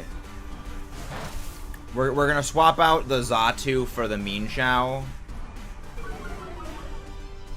We'll swap out Xatu for Mean Chow. And there we go. Fine. And then I'm gonna take the Armaldo. Wide guard, that's fine. I'm not using a spread move. Psychic. Yeah, the reason I'm getting rid of the Doug Trio against the other thing is purely down to one practicality thing. It's weak to freaking Kyurem. But yeah, Xatu switches out for this.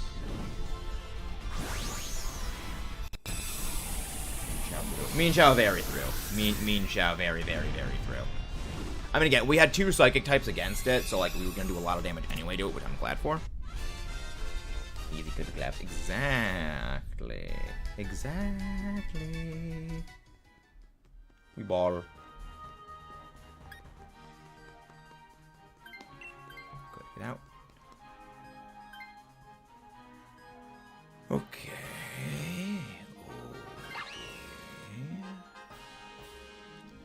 Yeah, so then we're gonna go for the bug type. That is an Armaldo. Like, ideally, I like the Armaldo a bit more for the Kyurem fight. Also, I need a shiny of it as well. That's also kind of another thing. I need a shiny Armaldo.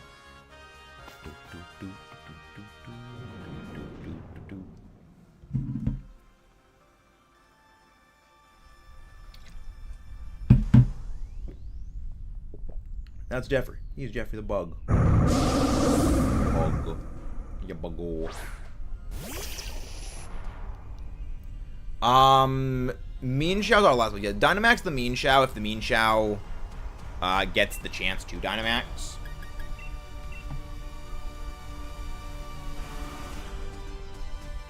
Rock Cloud. Rock Cloud. Rock Tomb. Also Rock Tomb, next. Psychic. Please debuff. Yo, very nice. Well, Jeffrey is friend. Jeffrey is friend. Yeah. I really like Armaldo. I mean, I really love the Generation 3 fossils. They are probably among my favorites. Well, the good thing is I get a damage bonus. With Sand in effect, I receive a 30% damage multiplier.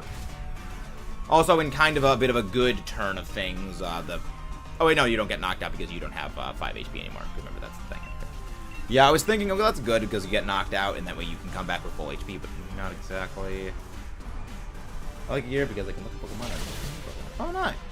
Yeah, I'm always happy to help inform people on Pokemon and stuff and things.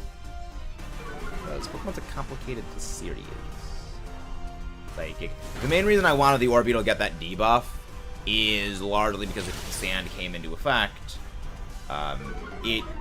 Rock types get a 50% special. Thank you very much, whoever just subscribed. Many thanks. Rock types get a 50% special defense bonus when Sandstorm is in effect. It's one because I love Terrain Turn and Giggle it so much. That will mean that Orbeetle, of course, does a lot less damage. So also the reason I wanted the thing to go for that good range up. And Dynamax, meaning I get an insured Dynamax turn 1 against the thing. So. Yes, we have a thing. We have a plan for stuff things. Actually, that makes sense. So, time to get big, yes, big. Of course I miss. Of frickin' course I miss. Frickin' what? Like 10% chance of missing? Oh no, you're just using Aura Sphere. You're just using Aura Sphere or Rock Tomb. You're just using either of your super effective moves against Kyurem. Yeah, the play for Kyurem is literally just big move.exe Goober.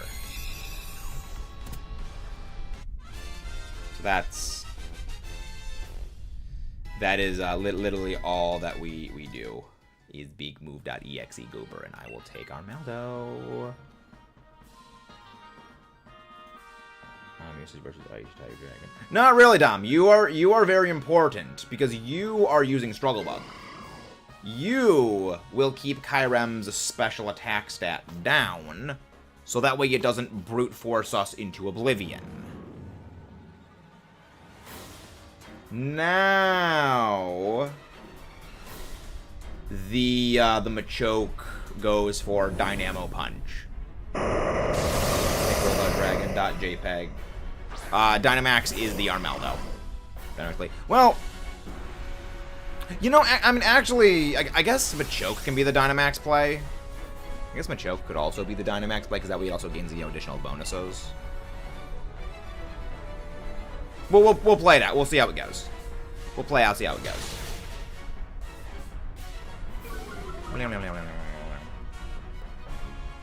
Struggle Bug. But yeah, no,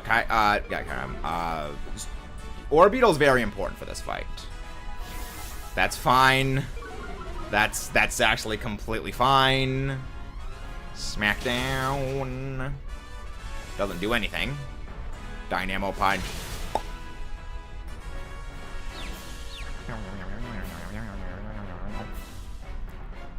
But yeah, we did Dynamax the Machoke. Dynamax the Machoke. I have like 100 plus Pokemon cards, so I only know like Houndoom, Mimikyu, Piplup, and Dialga out of the other cards. Interesting. Yeah, I'm always happy to help teach more people about Pokemon stuff and things. I mean, just gaming stuff in general is a thing I'm always happy to help teach people about. And also Kaiju, one of the things I love Godzilla so much. Which, by the way, Kit, not sure if you know of the second channel. Well, no, if you're gonna go for Mean Shao, just keep going for Rock Tomb, because Rock Tomb is physical, where Max Knuckle boosts your physical attack stat, so Aura Sphere is a special move, so it wouldn't be in the bonus. So actually just better just to go for Rock Tomb again and again and again. Recommend checking out our second channel. Recommend checking out our second channel, Max Alla. We talk about Godzilla over there a lot. And I'm always happy to teach more people about more stuff and things, particularly in fiction. Because I would like to try and bring the world back to a place where we can agree and disagree on things in fiction. Like, you know, I don't like everything about Pokemon. However, we need to be able to disagree civilly. Like, I mean, I'm not the biggest fan of Legends Arceus. But I will acknowledge Legends Arceus did a lot of things right. I like Black and White. I don't think Black and White was perfect with everything it did. There were a lot of mistakes it made. But we need to be able to go back to that state of acknowledge what things did well, even when we don't like them, and acknowledge where our favorite things misstepped. We need to be able to move back to that place.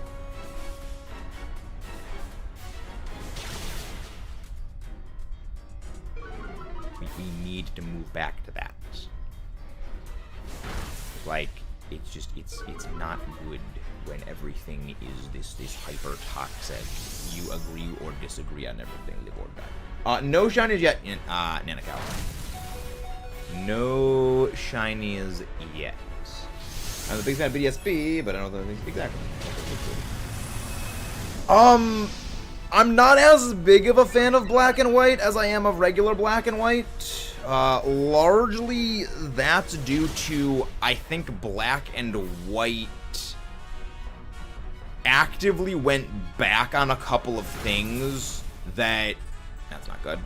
Largely I think Black and White 2 actively backtracked on a couple of things about regular Black and White that I think were the best things it did. Like, that's, you know, it. I mean, but again, like, basically the way that I think about like Black and White versus Black and White 2 is like, if one of them is $100, like a $100 bill, the other is a $50 bill and two 40s, and 220s. Like, it's they're both great. No shinies, unfortunately. So I'm gonna crash out 3 games. Oh, that's nothing. You haven't seen Kyogre. Kyogre can flatline all 4 Pokemon in a single turn with a single move. That's nothing. What Kyurem did was nothing. Sounds good, Dom. Sounds good. Oh, no. Lobby is going up. If you were in the last lobby, please wait a minute and a half before joining in, just to give some other people a first chance at joining.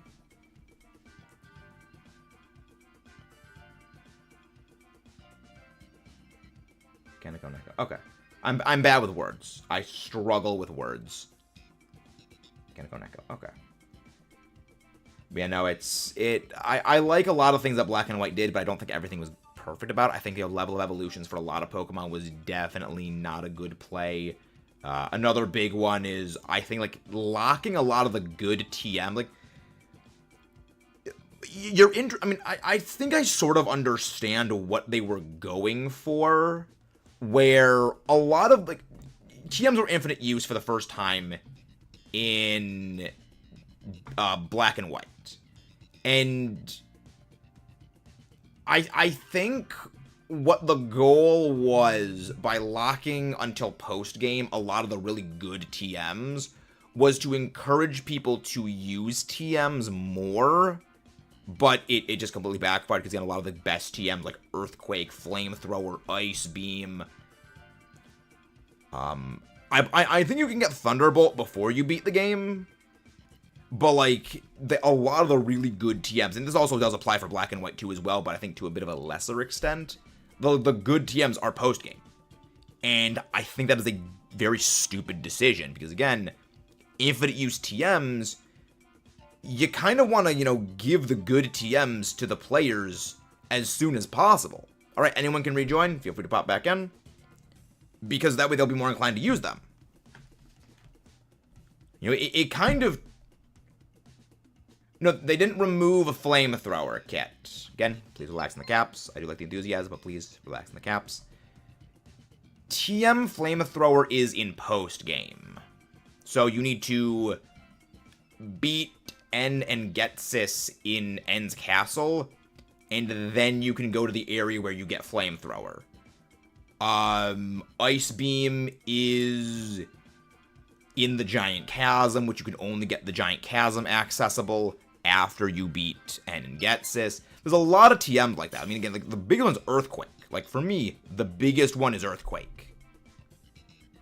Because that is in the bottom of Relic Castle. And, like TM Earthquake is, like, the TM. What are you doing, Lindsay? How you doing? You know, Earthquake is, like, one of those TMs. Like, to put in perspective how valuable of a TM Earthquake was, people would before the days of infinite use TMs, people would replay game files just to send over an Earthquake TM. And thank you very much, whoever just subscribed. Many, many thanks. I'm gonna go for the Leiron. Good pick. Bahiam. Good pick. I mean, it could be better, but I mean, it's okay. The code is right. Charmeleon. But yeah, no, that was... people would literally just replay. Yeah, well, the thing is, Earthquake was not just a great TM, it was a great move. It was one of the highest base power physical attacks that was widely learnable. I'm not seeing any good... Yeah, there is nothing... No good options here for anything. So we are not switching out. We are not swapping out. You know, it was a very high base power move that it was reliable. It was reliable by a lot of Pokemon. And it was perfectly accurate. Again, I'm doing very well, Viking. Doing very well. You know, you're talking about a move that you could slap on just about any physical attacker and have it be good. Especially in a story playthrough, it was really good just for type coverage and, you know, same type of attack bonus. You know, just single target move. Great. And that's why it was such a valuable move. Unfortunately, they didn't. You know, I mean, again, I guess I can kind of understand why they would walk in the post game again. You know, you use other moves other than that. But yeah, no, Earthquake was just one of those moves that it was vital. Again, people would replay entire games just to get another Earthquake TM when they were building competitive teams or they were building teams for the Battle Frontier. Like, that is how good it is. I have never actually made homemade mac and cheese. You know, it was a very, very, very, very valuable thing.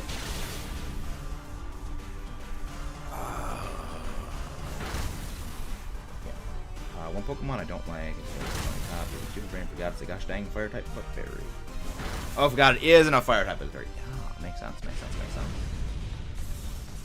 Yeah, you know, it was a great decision they made of infinite usage. Again, black and white. I mean, this is probably something at some point I probably will make a whole big video on. Is again, my things bad about it. But again, going to the opposite end, you know, things that I don't like about black and white, but do, you know, like white's my favorite game. Things I do like about Legends Arceus, which Legends Arceus is not really my favorite game. It's only slightly above Gen 3 for me, and I have a hard time playing in the Generation 3 games because Physical Special Split hasn't happened yet. No switch. You know, for me, a thing about Legends Arceus I do like is I like a lot of Pokemon. Well, Fire Fairy as a typing would have been absolutely horrifying. Ooh, that's a Shiinotic. Let's go. That's a Shiinotic. Okay, I think we go Shiinotic. We'll go for the Jolteon. You know, Fire Fairy as a typing would be very, very horrifying in terms of just offensive capabilities and defensive capabilities. Because people don't really realize how good of a defensive typing fire actually is, because the memes about fire flying types and scout rocks. Dynamax, would you travel to Japan? Yes. Yes to both of those. I mean, obviously, like, the Godzilla stuff would be my primary target if I ever go to Japan. Well, when? Because someday I will go to Japan. Someday I will go to Japan. But, you know, the Godzilla stuff is my primary thing that I would like to go to see.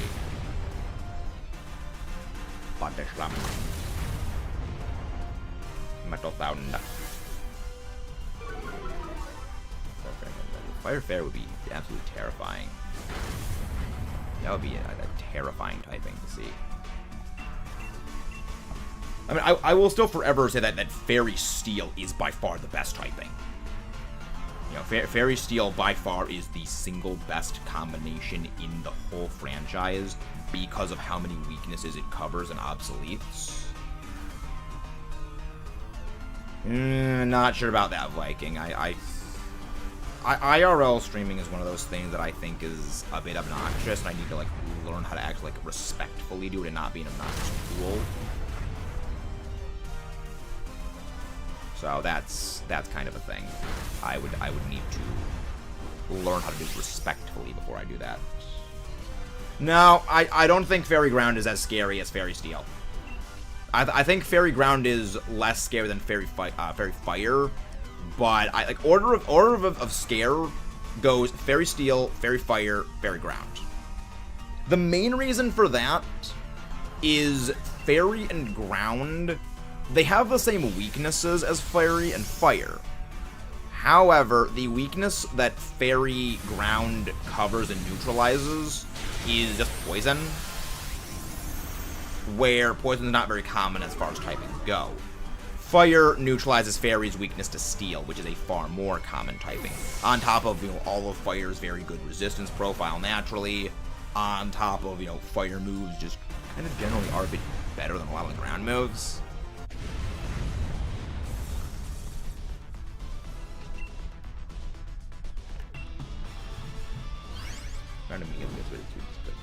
No, Ground doesn't resist Steel. Ground doesn't resist Steel.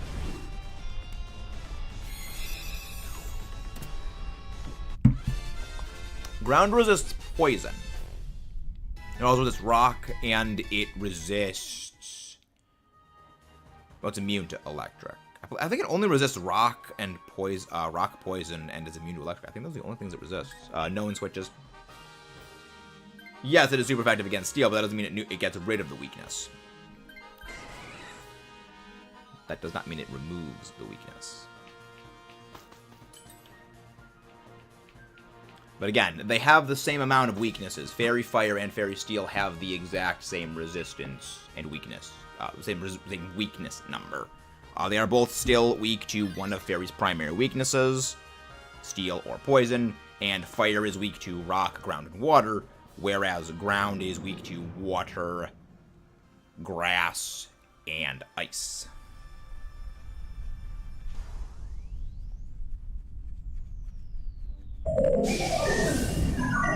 And overall, you know, Fire does have a better resistance profile.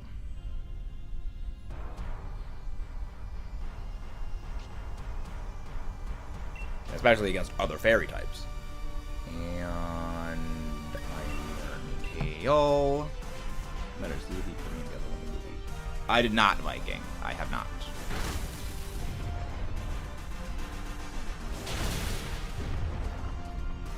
Yes. However, the other weaknesses are kind of another important thing to consider, and also the moves. And remember, fire moves also all have a chance of burning, which is an extra little bit of thing. And again, moves not really ground strong suit. If you're special attacking ground type, your only option is Earth Power or maybe Scorching Sand, which not the greatest, not as powerful as a move like, say, like Fire Blast.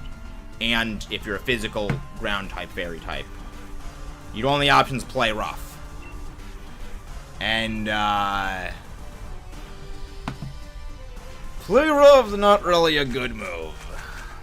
We are going to be swapping out the Charmeleon for the Shiinotic. Oh, sure, Viking. Yeah, it's, Godzilla Final Wars is the figure. It's our Godzilla Final Wars figure.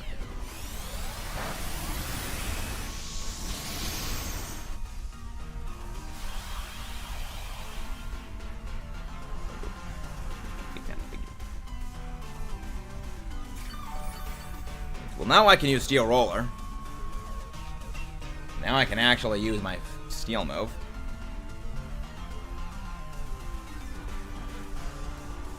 I can actually use this. And that's the reason why Fairy and Steel is such a good typing. Because Fairy Steel does not have weaknesses to either Poison or Steel, and its Fairy gets rid of the weakness to fighting, leaving it only weak to ground and fire, which is horrifying. Yeah, agree on that, but I also think that fast fairy ground type would be tough. Oh, I don't disagree. I don't disagree a fast fairy ground type would be tough, but again, apply the exact same stat distribution to a fairy fire type, the fairy fighter would still have the advantage just because of the better moves. Again, unless it's physical, where you get physical fire moves, physical fire moves are bad, but again, at that point, it would just be another fast Earthquake user with defensive fairy attributes, but not offensive fairy attributes. Again, it's like Garchomp, where Garchomp really isn't a dragon type. It's a fast ground type that has dragon moves. Oh, I got the Godzilla figure. Godzilla sounds. Oh, that's cool. I do not have one of those. Those are cool. Please give us some good items. Please give us some good items. I will take the wide length. That's actually helpful to our heroes. That is actually very helpful to us. Yes, that's kind of the thing that I was trying to lead on. And then again, that's why Fairy Steel is so much better, because Fairy Steel, it nullifies so many more weaknesses. You know, Fairy in total has 2 weaknesses against Steel and Poison. Steel has 3, fighting, ground, and fire. Fairy Steel together, it nullifies 3 of those. You know, it's neutrally damaged by fighting in Steel. It is immune to Poison. It's neutrally damaged by Steel as well. But it's only weak to ground and only weak to fire. It's so much better. Now, special attacker that is Fairy Steel would be better. That would be better physical. You know, I'm actually just gonna go Metal Sound. This could be a mistake, but I'm gonna go Metal Sound. Yeah. Like, the Garchomp example is one that I always really like using because fundamentally Garchomp is not a dragon-type attacker. Fundamentally, Garchomp is a fast ground type, or fast Earthquake user is really more specifically what it is, because its other ground moves are absolutely garbage. Which is actually one of the reasons why Garchomp very much struggles with grassy terrain Rillaboom. Because it doesn't have a ground-type move that is physical, that is not Dig.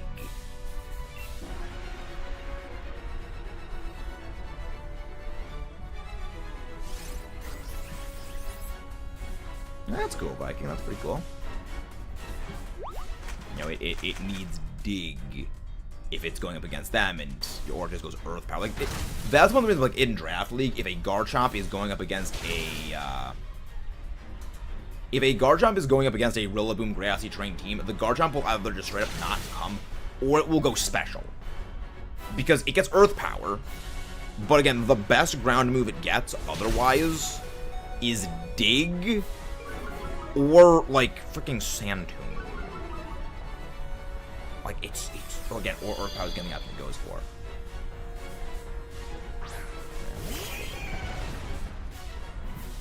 Well, that's not good. We don't have Dynamax. Okay. That was not good. I should have Dynamax and just gone for King Iron Tail. I should have just gone for that.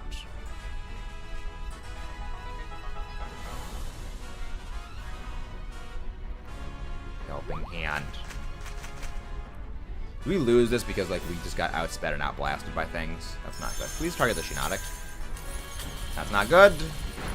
Well, because Shinada goes down this turn. How do I know the Godzilla movie that sounds like from? I'm not sure I know what you mean. Like, do you mean you know what movie the sound effects are from, or do you, like, do I know what movie the sound effects are from? Wow, we actually got the hit. Okay. That. Something. That's something. If it went for another move, that would have... I should have said just go for Expanding Force. I should have said that. Oh, okay, never mind. We win. We win. We win. Never mind. Never mind. Never mind. Never mind. That was a scuff fight. We won. If you guys haven't done so already, don't forget to subscribe for more and leave a like on the stream. Many things. Sound effect on that. Oh, that's good. That's cool. Nice. That was scuffed. Everything is scuffed, as we know.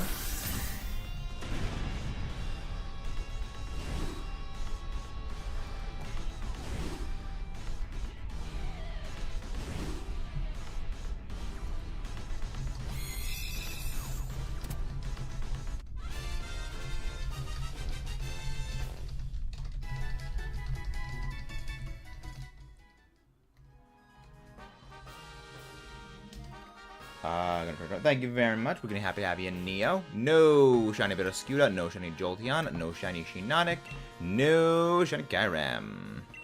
No shinies. Maybe Viking, we've said before that we are going to be doing that.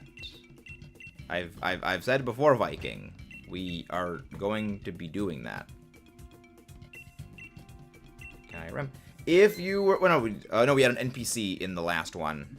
So no need to wait the minute and a half to join in, because last time we had a bot. And when there's an NPC, there's no need to wait. Lives up. Lives up.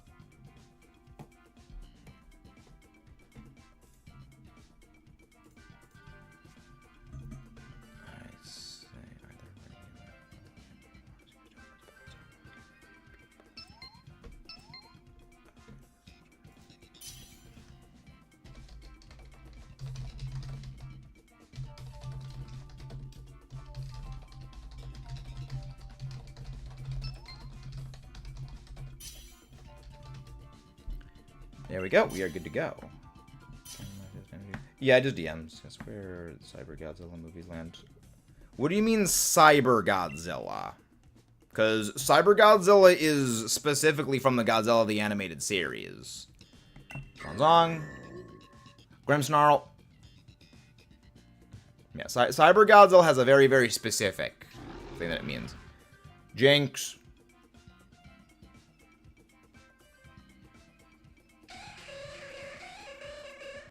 Linoon.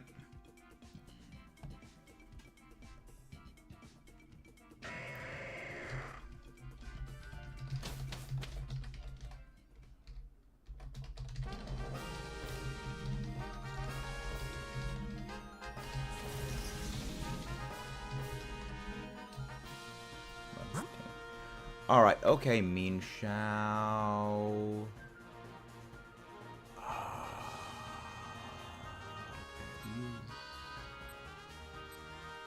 God, these options suck. I mean, like, Mean Shao is like our least bad option. Okay, Mechagodzilla. Okay. Mechagodzilla appeared in each of the different continuities. Again,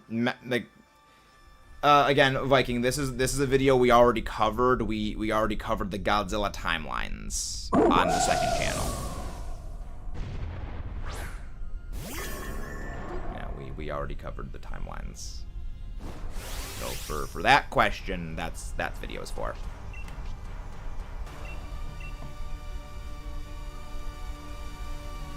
Yeah, I mean, I guess we're gonna be keeping. Yeah, we're gonna be keeping the Grimmsnarl. Remember, guys, just go for attacking moves. Just go for attacking moves. Don't go for status moves. Just go for attacking moves.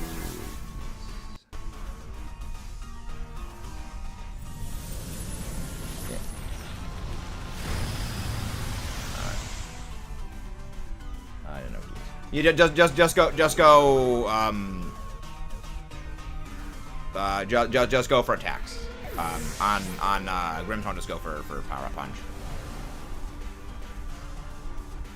Okay, timer. Okay, it's all good. It's all good. I've never seen many.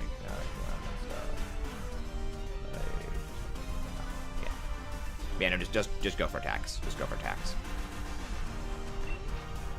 Then hit, but go bonk. Yeah, no. We cover what movies are in what timeline in that Viking. We cover what movies are where. And of course, that's not good. Make a kick. Throat drop. I saw Nia. Power up punch. Yeah, slowly we chipping through. Slowly we chipping through. There we go.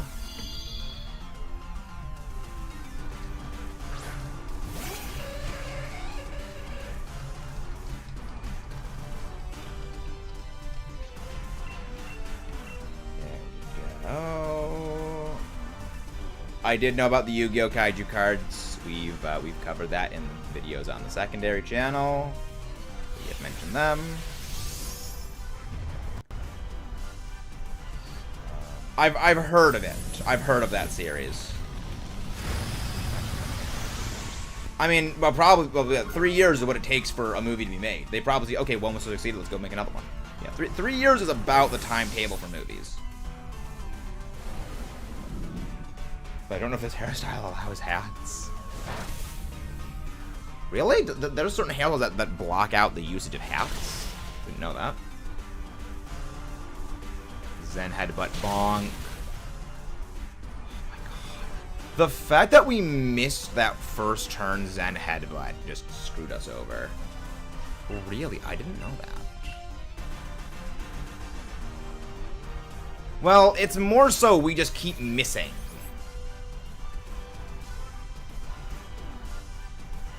Okay, that at least helps. That helps. Throw it up. Yeah, but we switch out the Jinx for Mean Shao. We swap the Jinx out for the Mean Shao, and there we good to go. Switch Jinx out for Mean Shao, and we are good to go. Okay.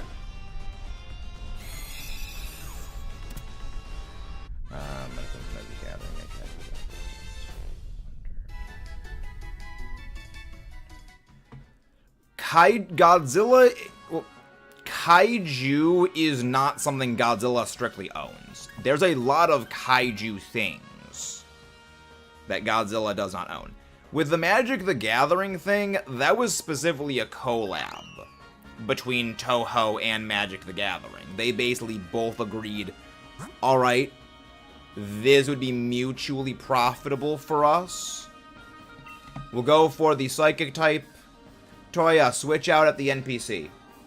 Switch out the Linoon. Basically, they both agreed mutually that it would be a good business decision for a Godzilla the Magic the Gathering crossover, and they ran with it. Yeah, no, that's what that was. Whereas, okay, good. Whereas the, hello there, little Kev, how you doing? Whereas the Yu-Gi-Oh! The Yu-Gi-Oh! Kaiju cards, those were specifically basically an homage to really the Kaiju genre as a whole. Obviously, a number of the Kaiju cards are specifically styled after various Godzilla monsters. And, well, various just Kaiju in general, not specifically just the Godzilla monsters. But, in general, they are a parody and homage to the Kaiju genre as a whole.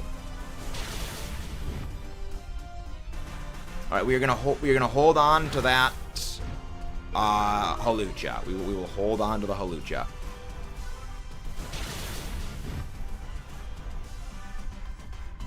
Metal found. Heavy metal noise.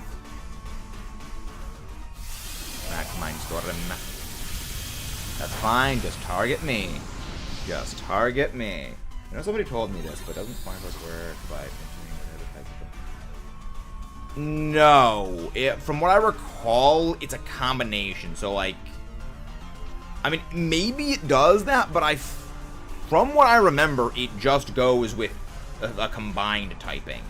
Which is one of the reasons why it's just not a good typing. Why it's not a good move. The idea, just not good execution.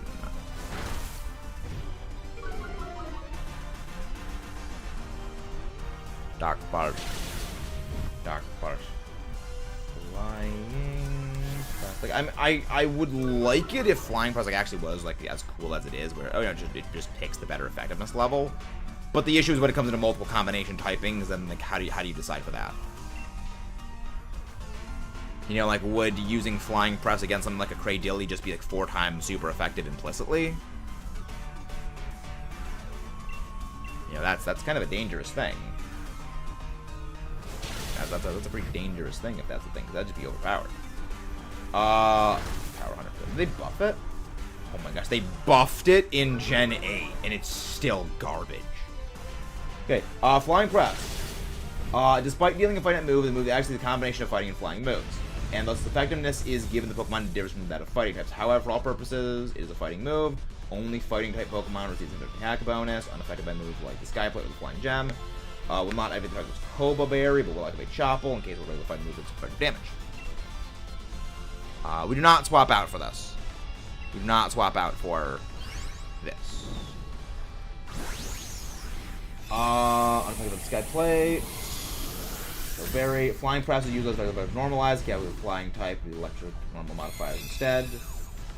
The target has minimized. Flying Press deals double damage to regular enemy and bypass actors to always hit. If that's target in a vulnerable state, battles cannot be used while gravity is in effect. Yes. It's a really interesting move. It just doesn't work. Yes. Super effective against normal, grass, ice, fighting, and dark. Not very effective against electric, poison, flying, psychic, and fairy. Again, it's a really interesting move. It just doesn't really... It's weird. It's getting weird interactions. We are going to go... Let's just go for the electric, because it's an easier matchup for us.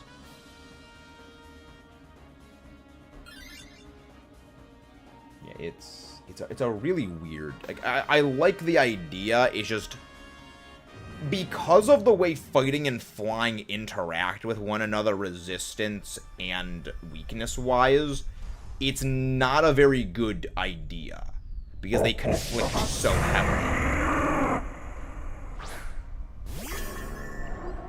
Hello there, Joseph. Welcome, welcome. Say hello to your friend. Say hello to your friend for me. Welcome, welcome. Monkey do be looking weird. Indeed it does. But also a very nice try, Joseph. Dude, that's the reason why I always read names before saying them out loud. It was a good attempt, but yet it did not work. No sweep.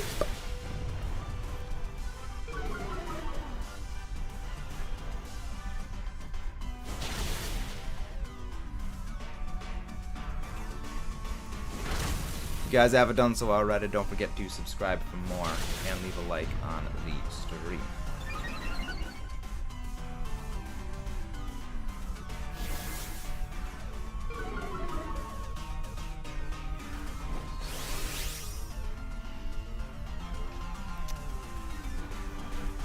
Not gonna get me on those. Again, it's like I know the tricks. I know the tricks, which is why they don't work.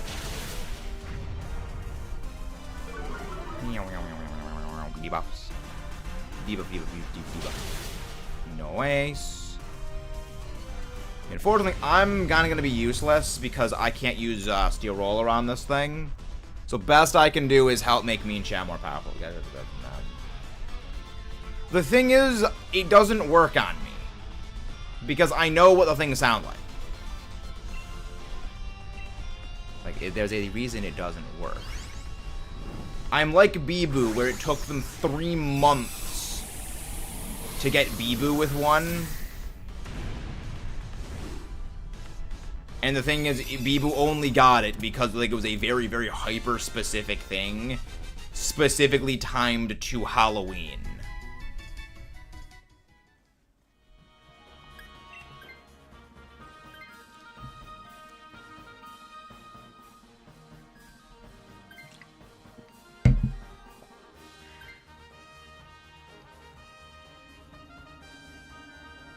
It was always fun to watch them fail. We're probably not winning this. We are probably unlikely to win this. Oh my gosh. Oh my gosh, Michi finally discovered a Moongus. Oh my gosh, yes, Michi discovered a Moongus. Wait, did Michi have another? No, that was during the last stream. That okay, I missed that part of the stream then. No, Neo, I don't have a feeling you will get me with a job. Yes. So for those who don't know, one of the VTubers I watch, Michi Mochi Eevee, yes, Dynamax. One of the VTubers I watch, Michi Mochi Eevee, she is playing her first Pokemon game, Black and White. She has literally never played a Pokemon game, and she discovered a Moongus. Right. They picked the best one to start on. They picked the best one. So here's kind of a thing. Yes, Max Knuckle, yes. Hey, little Gyav, many thanks. So here's kind of a thing to know about corporate VTubers, is that they only can play certain games with permission from the company that owns those games. Because you gotta remember, a corporate VTuber is a corporate entity from one company making money for that company with the IP of a different company. So they need to ask permission before they play a game. Which, honestly, that is food for thought considering Gen 5. Why would Nintendo allow Michi Mochi Eevee to play a Gen 5 game? Just food for thought. Just food for thought. How would they okay that? Instead of one of the new games. Just think. Just use the 3.5-pound chemoelectric anxiety machine housed within your skull to figure out. Gary Face Godard. Aaron Yeager, beat down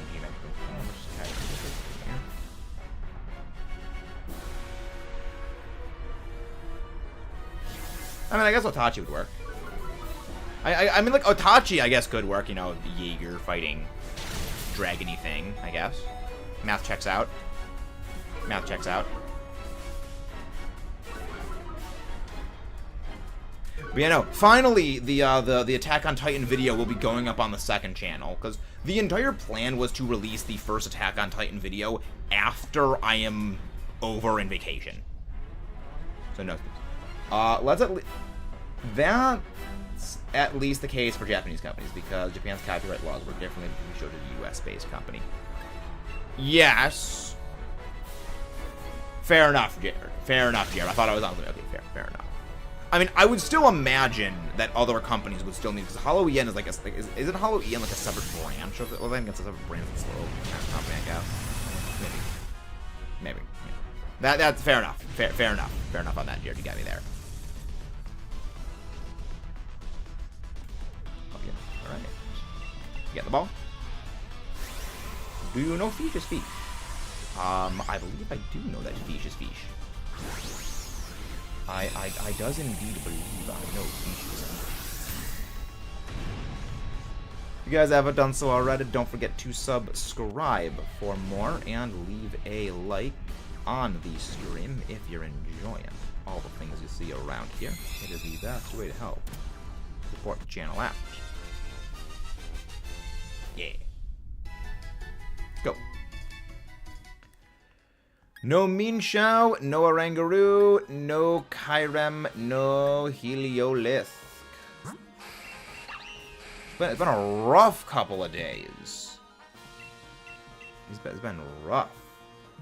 I'm just, like, still very surprised Kyurem is going on as long as it is. Like, the funny thing is realistically, if we get Kyogre soon, or, you know, Kyurem and Zekrom just go on for Frimkin ever, there is a very realistic possibility that we have Zekrom, Reshiram, and Kyurem all going simultaneously.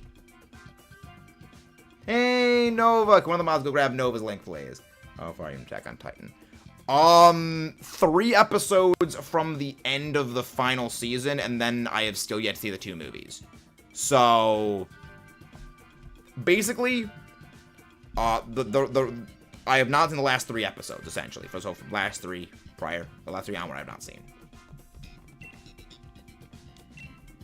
But I'm enjoying it. Like, I do legitimately think that Attack on Titan has become my favorite anime. It has beaten out JoJo and Naruto. Because, so far, there is no part of AOT that I don't like, that I'm like, I could skip over this and miss nothing. Like, everything I broadly enjoy, and, you know, there's parts of JoJo's, as much as I love JoJo's Bizarre Adventure, there's, you know, parts I don't really care for watching, and I could just skip this and I wouldn't miss it. Same with Naruto, like, I don't watch the filler, and Naruto's got a lot of filler for me. Where AOT, it's like, it just consistently just hits good. Hang on, I don't know how to have questions. Okay, I'm going okay, Zane. It's just still over odds. It's refusing to sparkle. I do need more anime, Neko. That's you missed the earlier discussion, Neko. We plan to watch many more anime, and I will be covering that on the second channel. Like, that's kind of one of the good things about having started the secondary channel, is that I will be able to do these, basically, as I am watching through. Anyone can join in. I no need to wait for joining in. As I'm doing these watches through of anime I've never seen before, I will be able to do a, like, season by season overall thing of, like, oh yeah, oh yeah, I've seen, like, again, for the second channel, the Attack on Titan is a great example. It's,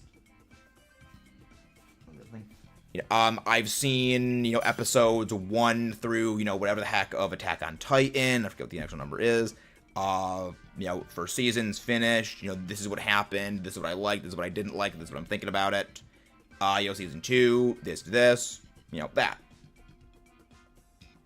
You know, it's kind of like that, and again, like, so for example, like Dragon Ball. You know, oh, I just finished, you know, watching Dragon Ball Z. I think it's okay. Like, again, I haven't seen Dragon Ball yet. I will. Machoke.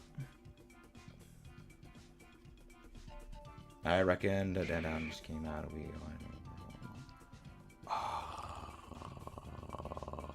I guess Swampert. Swampert's not bad. But yeah, I mean, for me, it's like, it's anime that it finished. I guess it's probably, again, I'm still figuring stuff out. Cart Cole. Oddly, Cart Cole is probably the best pick we had of this whole thing. Oddly. I make a joke I can't figure out if you've seen it or not. Then it would be best not to make the joke. It would be ideal to not make the joke. I like Colossal. I see Colossal. So, we are going to go Stoutland, then we're going to go Stoutland, then Meanchow. We're going to go Stoutland, Cole, and then that. Okay. Yeah, I mean, I'm enjoying it. I'm enjoying the series. I think it's very good. But yeah, no, the anime I've seen are actually Dragon Maid, Naruto, JoJo, Pokemon and Yu-Gi-Oh! Technically they count. Kill la Kill, Akame ga Kill, part of it. Gurren Lagann, Darling in the Franxx. I think that's it. Again, I'll need to go back and like rewatch. Like I'll need to go back and like, okay, archive. Like, okay, what have I seen so far? Like, there's probably more than I've actually seen. Yeah. You don't use Dynamic Punch. Do not use Dynamic Punch. Do not use Dynamic Punch. Have a catch a Pokemon. Just go for like payback. I guess is probably the better way of doing things. honestly, best thing to do is Dynamax Machoke and just use Payback. Use Max Darkness. Because Max Darkness drops special defense. And all of us, other than Cole, have... Well, I mean, Colossal has... not Colossal. Cart Cole has Fire Spin. So, yeah, just go for the special moves. Just go for your special attacks. Yeah, Dynamax the Machoke. Dynamax the Machoke. That is the play. But, you know, I'd need to go and, like, archive, like, all the anime I've watched so I can just play those on repeat whenever I get asked what anime I've seen. And I need to check those out. That's no point. Yeah. Well, we'll get back to trying to get these points full. Sounds good, Zane. You're doing soft resets back in Ultra Sun, Ultra Moon, right? I certainly hope you're not trying to shiny hunt Poipole in Sword and Shield. That is a one-way ticket to Nowheresville. Water Blade.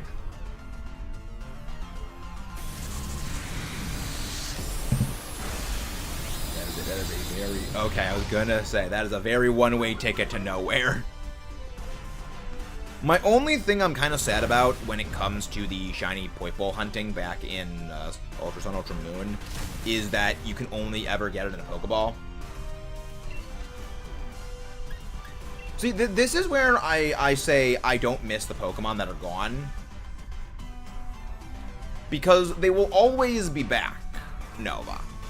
And because those Pokemon are gone, it gives other Pokemon a chance to shine. The example I always love to use is Flygon, where Flygon... Rip. Flygon, back in, you know, Gen 3 all the way up until Generation 7, it was just languishing in oblivion. Because Garchomp and, well, really the vast majority of other, like, ground types really just did everything Flygon wanted to do and did better.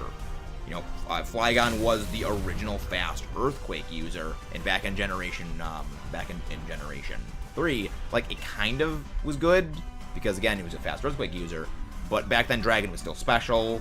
You know, it really, most of its moves actually were special back then. So it couldn't live up to everything that it wanted to do. Then... the start of it happened with Oras, where it was given Dragon Dance specifically because it didn't get a Mega. Then, Gen 7, you know, didn't really do much there. It kind of like, you know, was Closet Tech, but even then it didn't really stand out too much. It was a niche pick. Then Gen 8 hit. Gen 8 removed Garchomp, removed Landorus, removed, like, all the really good, you know, fast ground types from existence, other than Flygon. Flygon still got Dragon Dance. Flygon became, like, the top thing, because it was a fast Earthquake user that got Dragon Dance, and had good physical moves. It was, like, everything it always wanted. And then Flygon popped off. It was amazing. Flygon had the spot in the sun that it always could have had, but never did because the Garchomp existed. And there's a lot of other Pokemon that had this happen to them. Lapras was another good example because Freeze Dry Access and a couple of other things. But Flygon was kind of the big one. You know, Flygon was like the one that made the biggest rags to riches impact. No switch. And it's just like the archetypical example. So what it does by having these Pokemon not be present, it allows others to really excel and shine, which I'm glad for, because I like it when other Pokemon get to shine. Just go for Earth Power on this. Do not go for Water Pledge.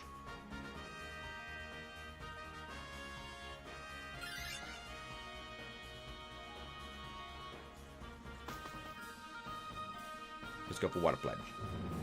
But yeah, no, it was a very good thing for it. And again, a lot of other Pokemon, they got a lot better with the exclusions. And like, you're talking to a guy who, like, out of all of my top 10 favorite Pokemon back when Sword and Shield came out, only 2 of them made it into base Sword and Shield. Togekiss and Tyranitar. Everything else in that top 10 was excluded and consigned to the void. And you know what? I couldn't have been happier. I was extremely happy that I needed to use Pokemon I was not familiar with. Because that's my favorite part about Pokemon, learning and understanding new Pokemon each and every time and just having things be different. Again, same thing happened with Scarlet Violet. You know, very, very happy a lot of my favorites were not included. You know, and like, that's what I basically say, is like, that's why I'm glad the version, not the version, that's why I'm very glad when they do things like this, where you don't have all the Pokemon be in all the games. Because it gives others a chance to shine.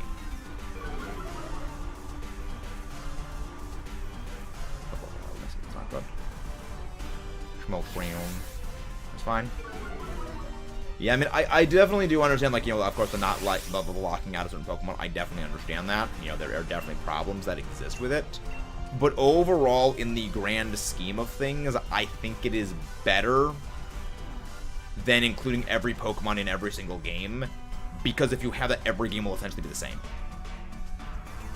Like, it allows for every game to be different. It allows for every game to have, you know, its ups and downs. And again, to namely really have the lesser showcase Pokemon do something for even just a couple of months.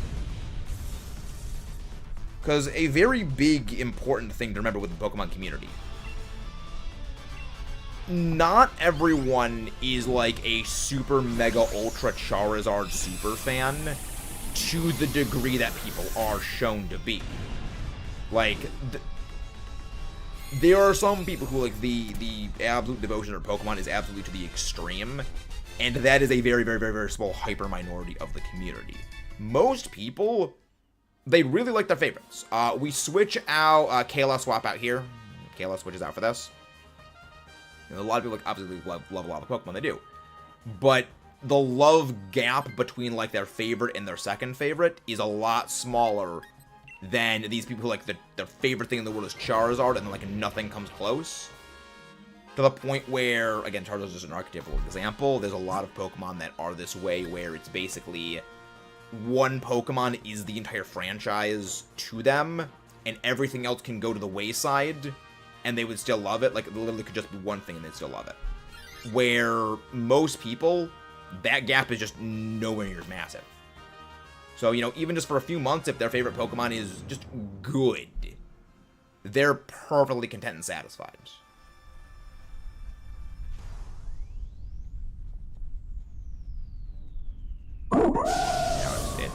Which is one of the many reasons I've often been very, very opposed to the egregious fan service Pokemon does.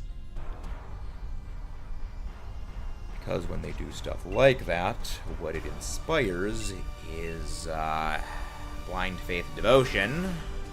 It is not healthy. It's toxic. Dynamax the Swampert, if Swampert can Dynamax. And again, just go for Rock Tomb on the Macho. That blind devotion is not a good thing. It's not a healthy thing for the community.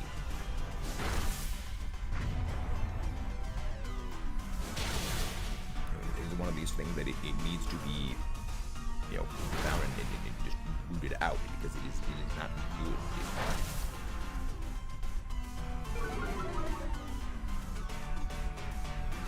Scald, burn. No. But yeah, Dynamax the Swampert. The Swampert can Dynamax. I think does more damage. Does more damage? Yeah. If you guys haven't done so already, don't forget to subscribe for more and leave a like on the stream. Yeah, I'm. Charizard is good, but maybe not the Lord. Yeah.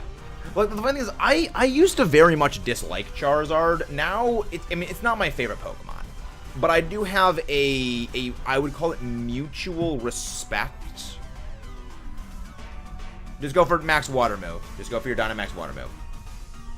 I would say it is a mutual respect for Charizard, because I've used it in a lot of competitive things, and I've used it in story mode, I've used it in competitive. It's like, is it the greatest thing in the world? No. Is it a simple beat stick? Yes. Charizard does one thing, but it does that one thing really frimkin' well. It is a sun beat that just beams things. I love it again. It's a one-dimensional thing, but like it does it well. We did not get the shiny Hardliner. However, important thing to remember. Even if we did acquire the shiny, we would still say we did not find the shiny. After all, how will those of you who did not see the stream have the will to go back and check the stream board? Indeed. So even if we acquired a shiny, we would not say we did. Scored twice. Exactly how I need. But yeah, so switch out the Swampert for the Minchow. And our Dynamax play is going to be the Colossal.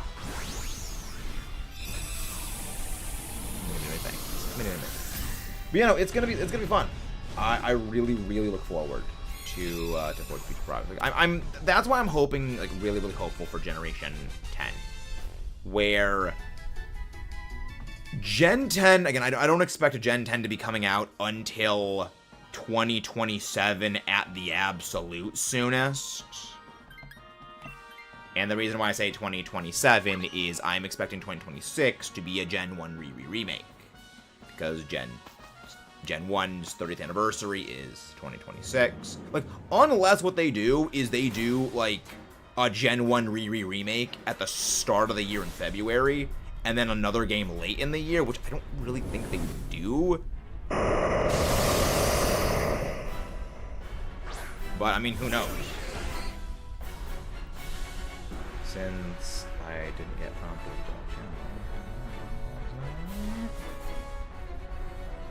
Nope. We have not been shiny hunting Zygarde.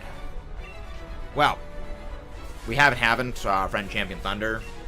We do shiny races with her, and we haven't done one of those in a while.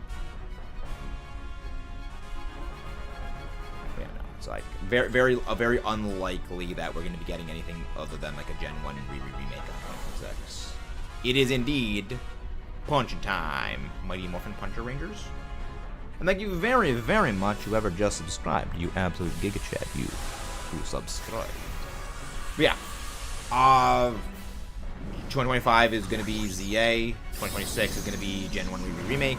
And then, like, the soonest, absolute soonest for Gen 10 is 2027. Now, this is kind of the other thing to remember about generations. The term generation and what it used to mean, and what, like, it actually is now, they are not the same. Because back in, Generation 3, which, like, Generation 3 was the last true generation. Because you started the generation, well, you started the games in it with the same number of Pokemon and same number of moves and forms and everything like that the generation ended with. Starting in Generation 4, you had Pokemon with new forms getting added in. The Rotom forms being added, Shaman Sky form, Giratina Origin form. Then, Generation 5, additionally, new forms introduced midway through, so you ended Generation 4 with more Pokemon, technically, than you started with. Generation 5, you had new Pokemon introduced midway through, new forms, the Therian forms, Zekrom, Kyurem Black, Kyurem White, Keldeo Resolute form. And you ended it with new moves that you didn't start with, Ice Burn and Freeze Shock. So you had more moves at the end than you started with. Generation 6, same thing, new forms, new Pokemon. You got a whole bunch of new Megas added in Orath that were not in base X and Y, the Primals, and then you had Precipice Blades, Origin Pulse, and Dragon Ascent, which were added in Orath, which did not exist back in X and Y. Like, I believe you straight up just cannot bring a Pokemon that has those moves into Orath. Not Orath, into X and Y. You can't bring a Megazone that didn't exist back then as well either. So, again, new Pokemon, new forms, new moves added midway through. Gen 7 added lock, stock, and barrel brand new Pokemon, period. Not even just new forms. Partway through Gen. Poipole, Naganadel, Melmetal, in addition to the new moves and new forms, and then, so on and so on and so forth. And that has continued up until, the most extreme example of this was a Hisui with Sword and Shield, Generation 8, where you had, 20 new Pokemon introduced in a side game, new moves, new abilities, new forms, with regional variants on top of that as well. So, the term generation within the grander scope of Pokemon has literally zero meaning, which is it's a fan term. That's largely why it has practically no meaning, because it's a term fans came up with. Yeah, no, it's that term no longer really applies to anything, which is one of the reasons why whenever people say, oh, they'll do Gen 10 in 2026 because 30th anniversary, they'll do Gen 10. Well, that's not really how things work, because, again, Gen is a fan term. It's like pseudo-legendary. The official term is powerhouse Pokemon, which I hate that term, powerhouse Pokemon. I may or may not be able to answer the lore question for Pokemon. Pokemon lore is a bit of a weakness for me. I know a couple things, but not, I'm not as overly encapsulating as most people are. But I can try and answer it. No shiny, unfortunately. Alright, so for the last 2 Dynamax adventures, there is no need for us to wait the minute and a half before joining in. So let's rock and roll, ladies and gents. But yeah, what is the lore question you got? Many thanks, can I go? Many thanks. Alright, lobby is going up. Feel free to join in. Hello there, Link. How you doing? How you doing? Also, I need to go get some more water. I'll be back in a sec. I leave in the ever so capable hands of the true brains behind the operation, the Allosaurus, until I return.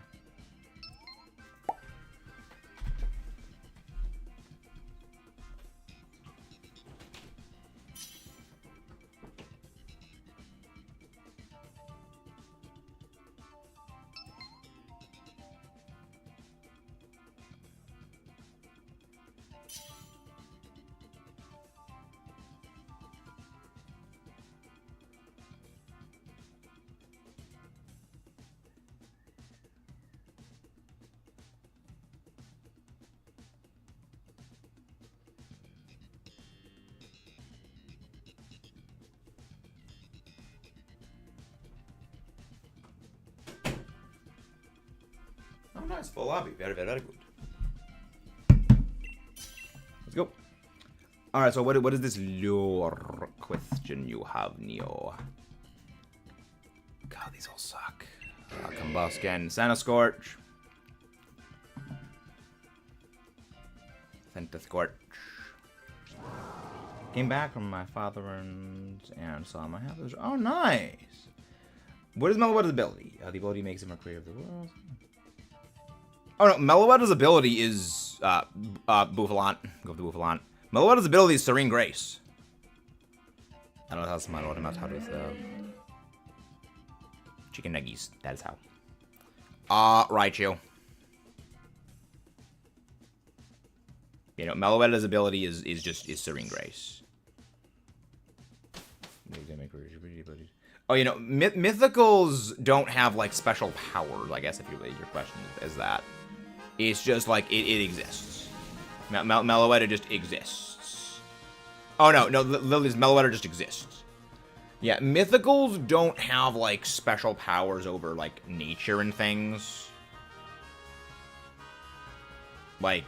They not all of them do. It literally just it's a Pokemon that sings and performs, and that is basically it. That is literally it.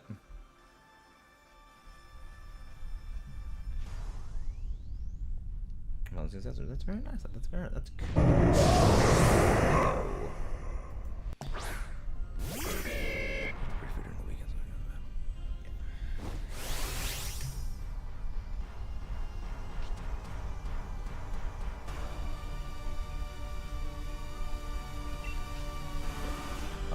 I have like literally nothing. I'm just gonna go. I'm gonna go low sweep. So what we're gonna do is we're gonna switch out Scorch for this. Actually, yeah.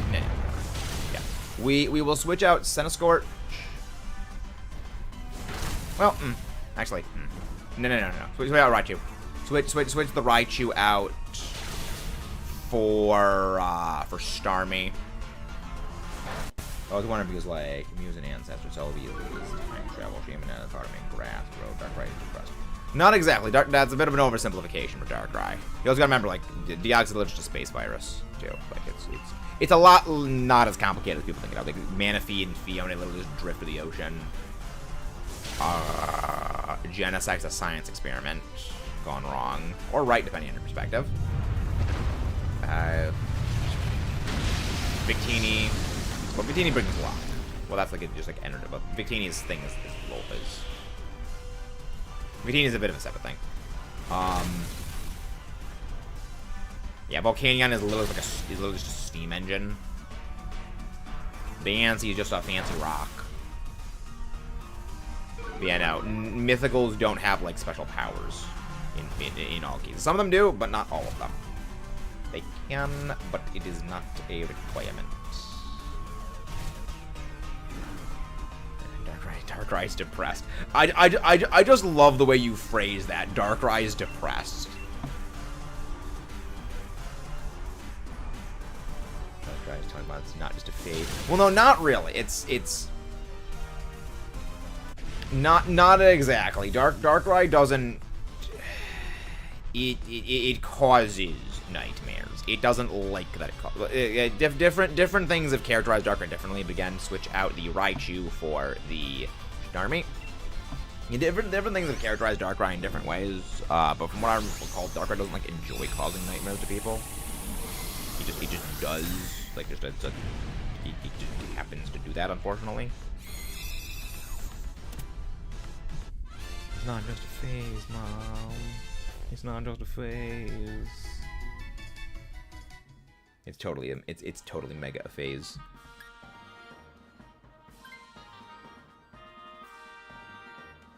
But yeah, Neo swaps out for this.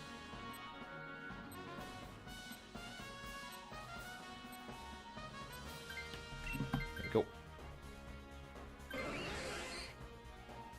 There we go.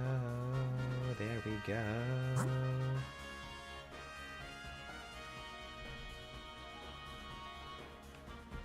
We are going to go. We're going to go for the bug type. We're going to go for the Durant. I would actually like that because I still need that shiny. I still need that shiny. Gosh, misunderstood. Yes, that is exactly it. It is the misunderstood. Lorb, I'll take the Lorb. It is very much the misunderstood one. It is the misunderstood.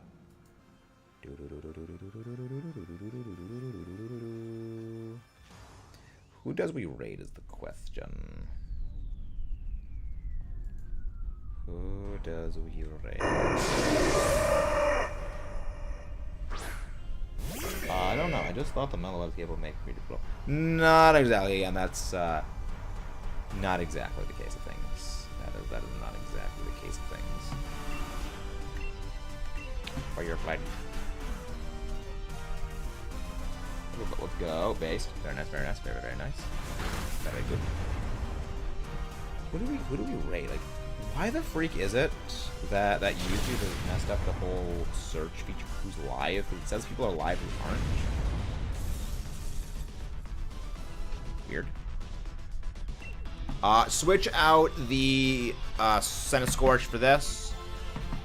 Scorch swap out. I would not mind a shiny Durant. Yeah, remember, Durant has non-existent special defense.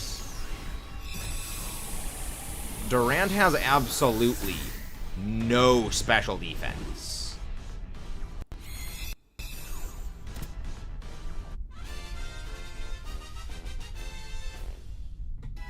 It's all physical defense. But yeah, Kayla takes this. There we go.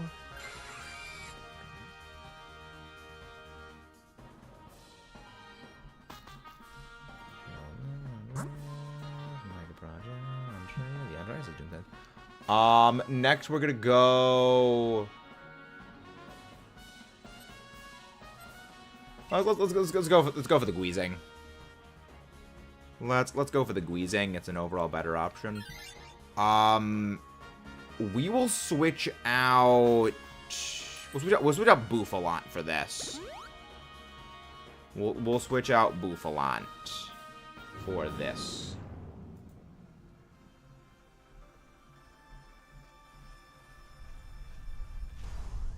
Yes, we'll switch out to Bouffalant for this. But I think I know who we're gonna raid. I think I know who we're gonna go raid. Yeah. I'm doing very well, YOLO. I'm doing very well. I'm doing pretty well. Yo. Someone's doing some salmon run. Someone's doing some salmon run in Splatoon 3. If they're still live, I'm gonna rate them. I was confusing looking at Weezing. It's shiny. It's not so much flat. Not really. I mean, granted, again, I've seen these Pokemon so many times, like I kind of know the shinies very well. Unfortunately, it's been seared into my dang brain. It's been literally burned into my skull. Unfortunately, more like very nice. Very nice. My favorite Pokemon is Metagross. Metagross is my favorite Pokemon. Yeah, we swap out the Bouffalant for this. Fire Pledge. Fire Pledge. Fire Pledge on EXE Gober. Metal Claw. Metal Claw on EXE Gober. That's rude. It is not my favorite shiny, though. That is something a lot of people think, but it is not. Yeah, Bouffalant switches out for this. Yeah, my favorite shiny is actually Gigalith. Metagross is like 5th on that list of favorite shinies. I was like, I really, because for me, when it comes to like favorite shinies, hello there, Deadly Sounds, welcome. For me, when it comes to shinies, it's not really how much does the shiny change. It is, does the shiny color scheme as a whole look good? And there's a few. This is bugging out. And there's a few shinies, like, they don't change a whole lot, but I do like them. Like, I like shiny Zapdos. You know, like, I do really like shiny Zapdos. I don't really hate shiny Garchomp, because again, like, it's still a good color scheme. It's Garchomp, same color scheme. You know, it's like, it's not my favorite shiny, obviously, but like, I don't hate it. I don't dislike it. I mean, again, I get why people like this. Like, for me, it's the shinies. Like, the shiny color scheme and the base color scheme for me are two distinct separate things. How much it changes for me is completely irrelevant. But again, that's just me, and I am a bit weird when it comes to certain things. You know, I'm a bit weird like that. Oh boy. Oh boy. So, I guess, like, our Dynamax, I guess, is going to be Galar Weezing, or it's going to be Durant. Either of them is our best one to go for a D-Max on. So, we ball. Low sweep. Low sweep the legs. Okay, I guess Galar Weezing is our D-Max play. Yeah, Bulbasaur was actually the first Pokemon I ever picked. The first Pokemon game I ever played in, I ever played myself was Leaf Green, and yes, I was a basic little me, and I picked Bulbasaur.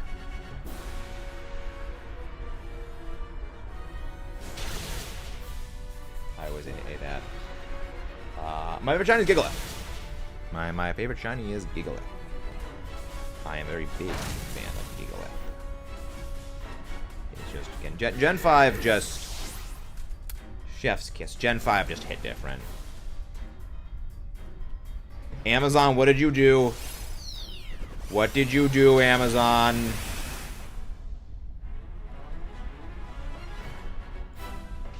What did you do? Gigalith. The final form of Ragandorova. I burnt down. I'm sorry, you heckin' did the what now? Explain. Because I'm having trouble following along.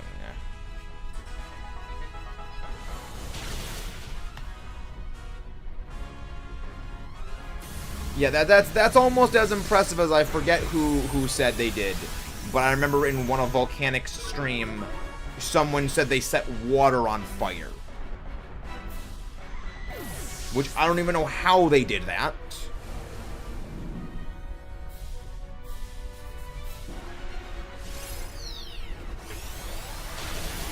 And honestly, at this point, I don't want to know.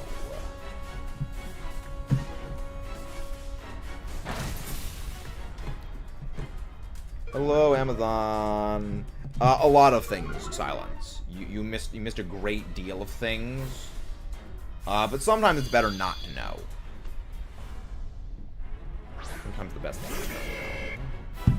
Yeah, no, I agree as well. I would like to know how Amazon managed that. I have a list of questions. I have several questions. Oh. Speed boost. Defense is completely useless because this is no physical moves. Violet. Them on fire with water. That's just. That's just. I have so many questions. That just should not be possible. That's not how things work. That is not a thing. That is thingable.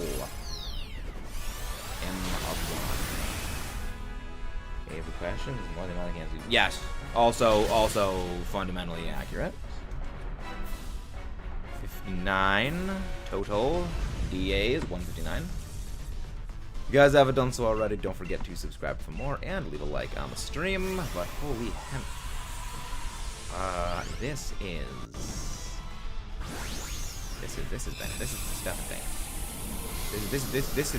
has been fairly brutal Dynamax adventures today. Fairly brutal DAs today. Again, we are making some progress. We are making some progress with our DAs. But again, who knows how we will do. No shiny Starmie, no shiny Durant, no shiny Guizing, no shiny Kyurem. My cousin is so bad at the kitchen. I heard a dread go down my spine whenever she looks at the kitchen. No, that's horrifying. That's horrifying.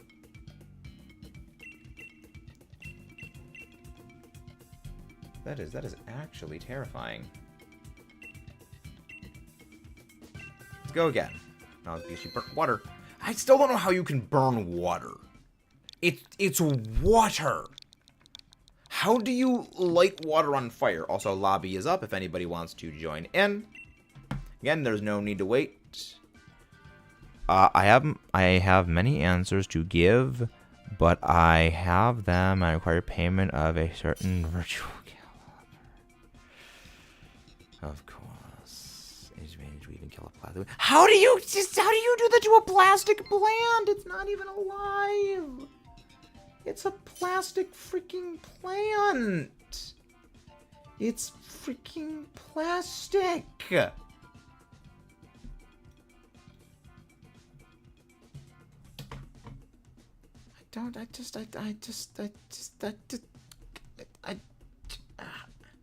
Ironically, I know you burn water, but I'm not.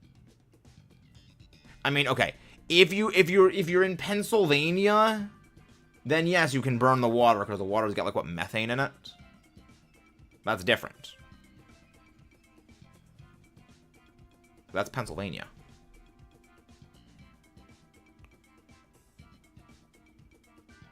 Okay, meta doesn't bet. What did you do? Yes, Splash. This is the last one. Not that way, but okay. Oh, boy. This is real life, not Pokemon battles. But yes, this is our... I screwed up making grits. I honestly don't even know what grits are. I know it's like a southern thing. I'm on low. Anyone hear the plants? Yeah, smart. If they can, if someone can figure out a way to game end freaking plastic plants, I don't think I would want, you know, my stuff near them.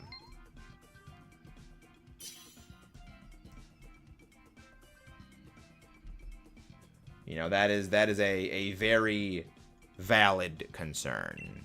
All right, let's go. All right, lobby is up. Let's roll. We are indeed doing a little bit of balling. And all of these options suck. Okay, Rabombi's good. Rabombi is a good one.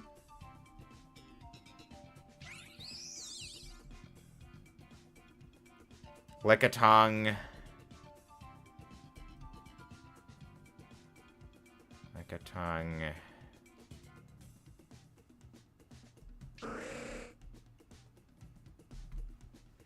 Celio. These are not good. These are the, I mean, like, Rabombi is good, but like, it's just Rabombi. I see a fighting type. That's at least helpful. All right. A Selgor. Okay.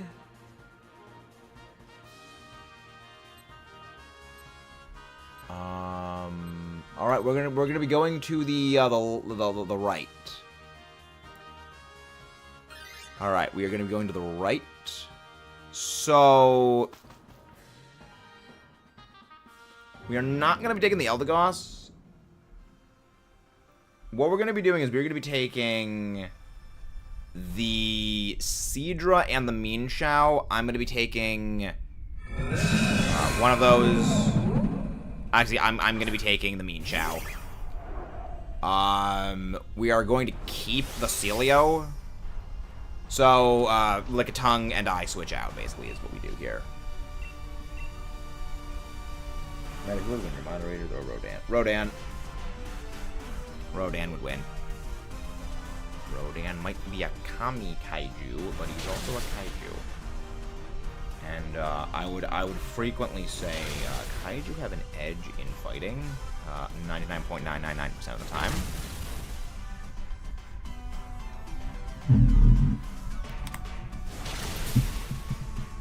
Yeah, I'd win. Rodan.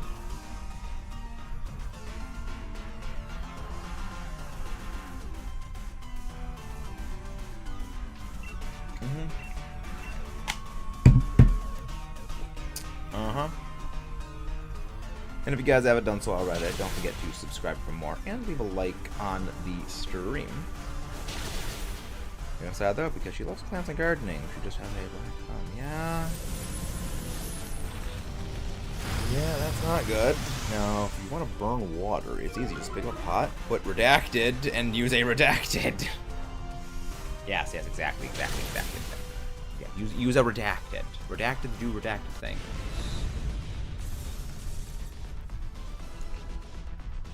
We do not switch out for this. Amazon, I'm not fighting. Smart. Neo is the smart one. Neo is the very, very, very smart one.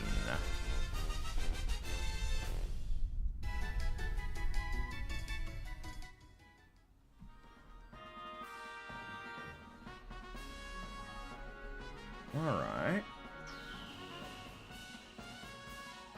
Yeah, no, we do not swap out for the Eldegoss. We are going to be leaning real heavily on that Rabambi. That Rabambi is... We're going to go for the Seadra. Where it has like 50 different ways to game end you. If you want, if you can use the volcano. Yep. Correct. Correct.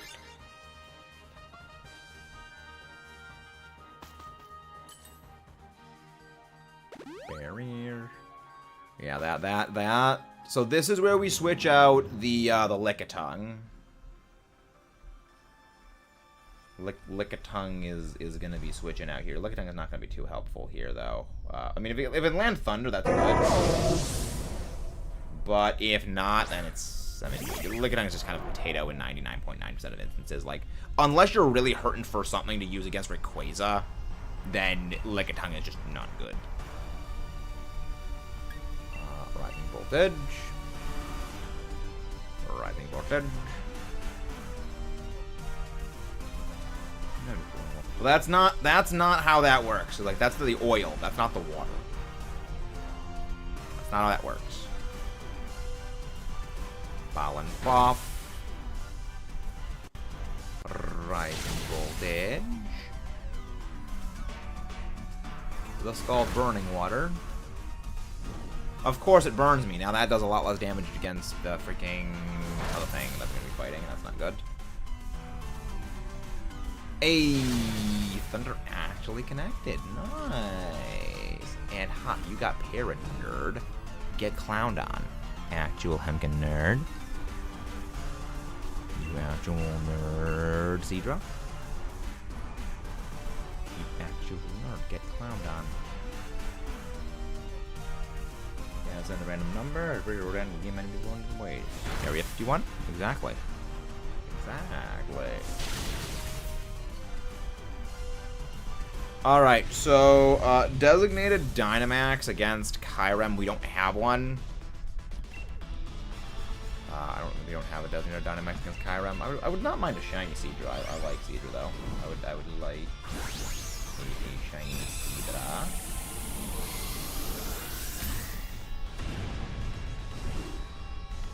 I think it could be fun. I think that could be something. I think that could be something.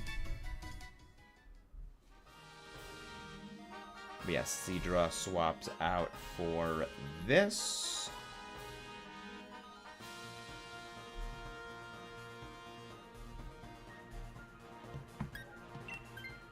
Not Seadra. Lickitung swaps up, but that's not. Yeah, obviously we don't swap up the Seadra. We want the Seadra. But yes, that is the winning con. That is the play.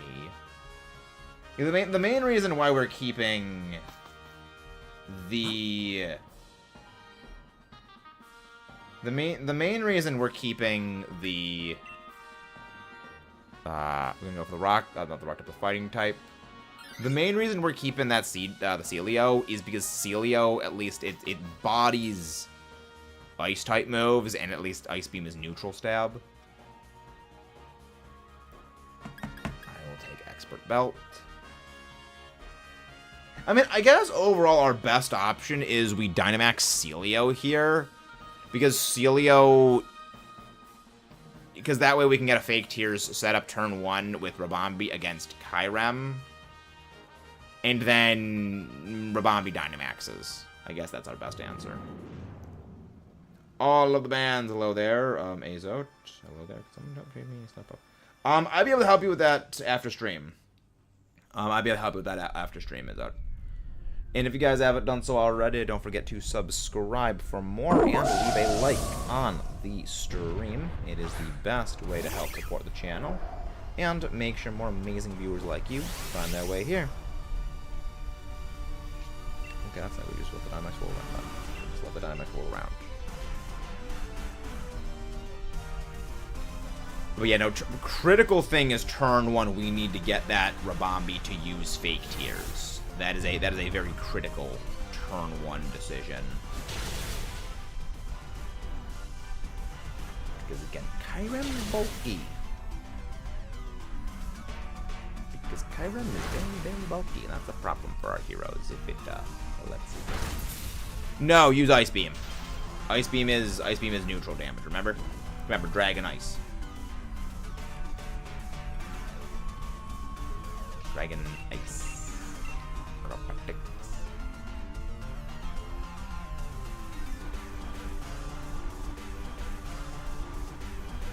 Get. Alright, good. It's still frozen. I'm happy for that. Very, very, very, very, very, very happy for that. Okay, they're ending off, unfortunately. Yes, unfortunately, they are ending off. I will take this. I will take this. I guess we could go raid Andreas. Andreas is I guess we can go raid Andreas. Yeah, yikes. I sure won't help with that. Well, I mean, you will be fine. We should be fine. No, I need to take this. I need to take this. But yeah, no, we'll be fine. We should be fine, mostly. We should be fine. But yeah, no, first turn, set up. Yeah, first turn, set up that fake tiers. After that, we should be fine. Again, we'll be fine. Mostly, that's 6 left. That is 3 turns exactly for this. That is 3 turns. But that'll be fine. We should be fine. Ina destroys her car after playing Carbonated Love. Unhinged karaoke. Oh boy. Unhinged Liz karaoke. Now that sounds like something I need to see.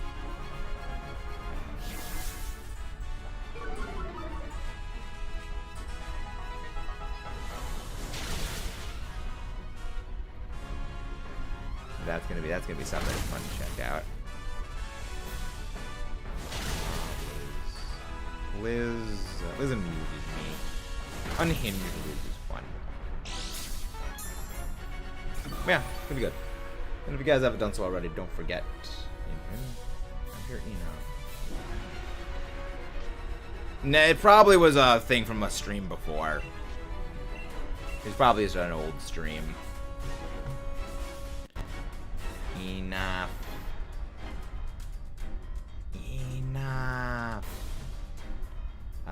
Poor Ina. Ina amuses me very goodly. Ina amuses me very good. I mean, again, like, all of Hololive amuses me. No need to Dynamax. There's no need for us to Dynamax here. There is no need for us to Dynamax here.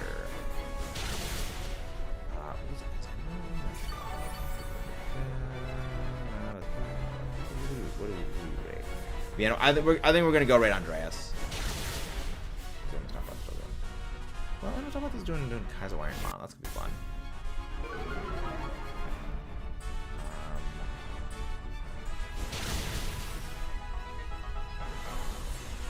Andreas or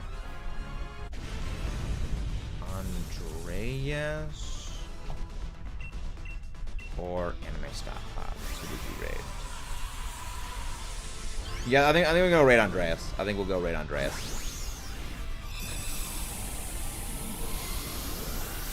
Yeah, beat Kyurem with us. Yeah, I told you we wouldn't need. We'd be fine. We're fine. But, you know, we're gonna go raid Andreas. We are gonna go raid our friend Andreas.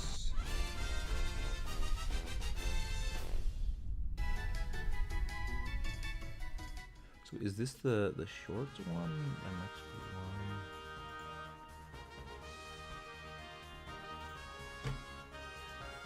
No shiny Eldegoss. No shiny Seadra. No shiny Mienshao. No shiny Kyurem. Sadly, we does not shiny. Sadly, we does not shiny. Yes. Well,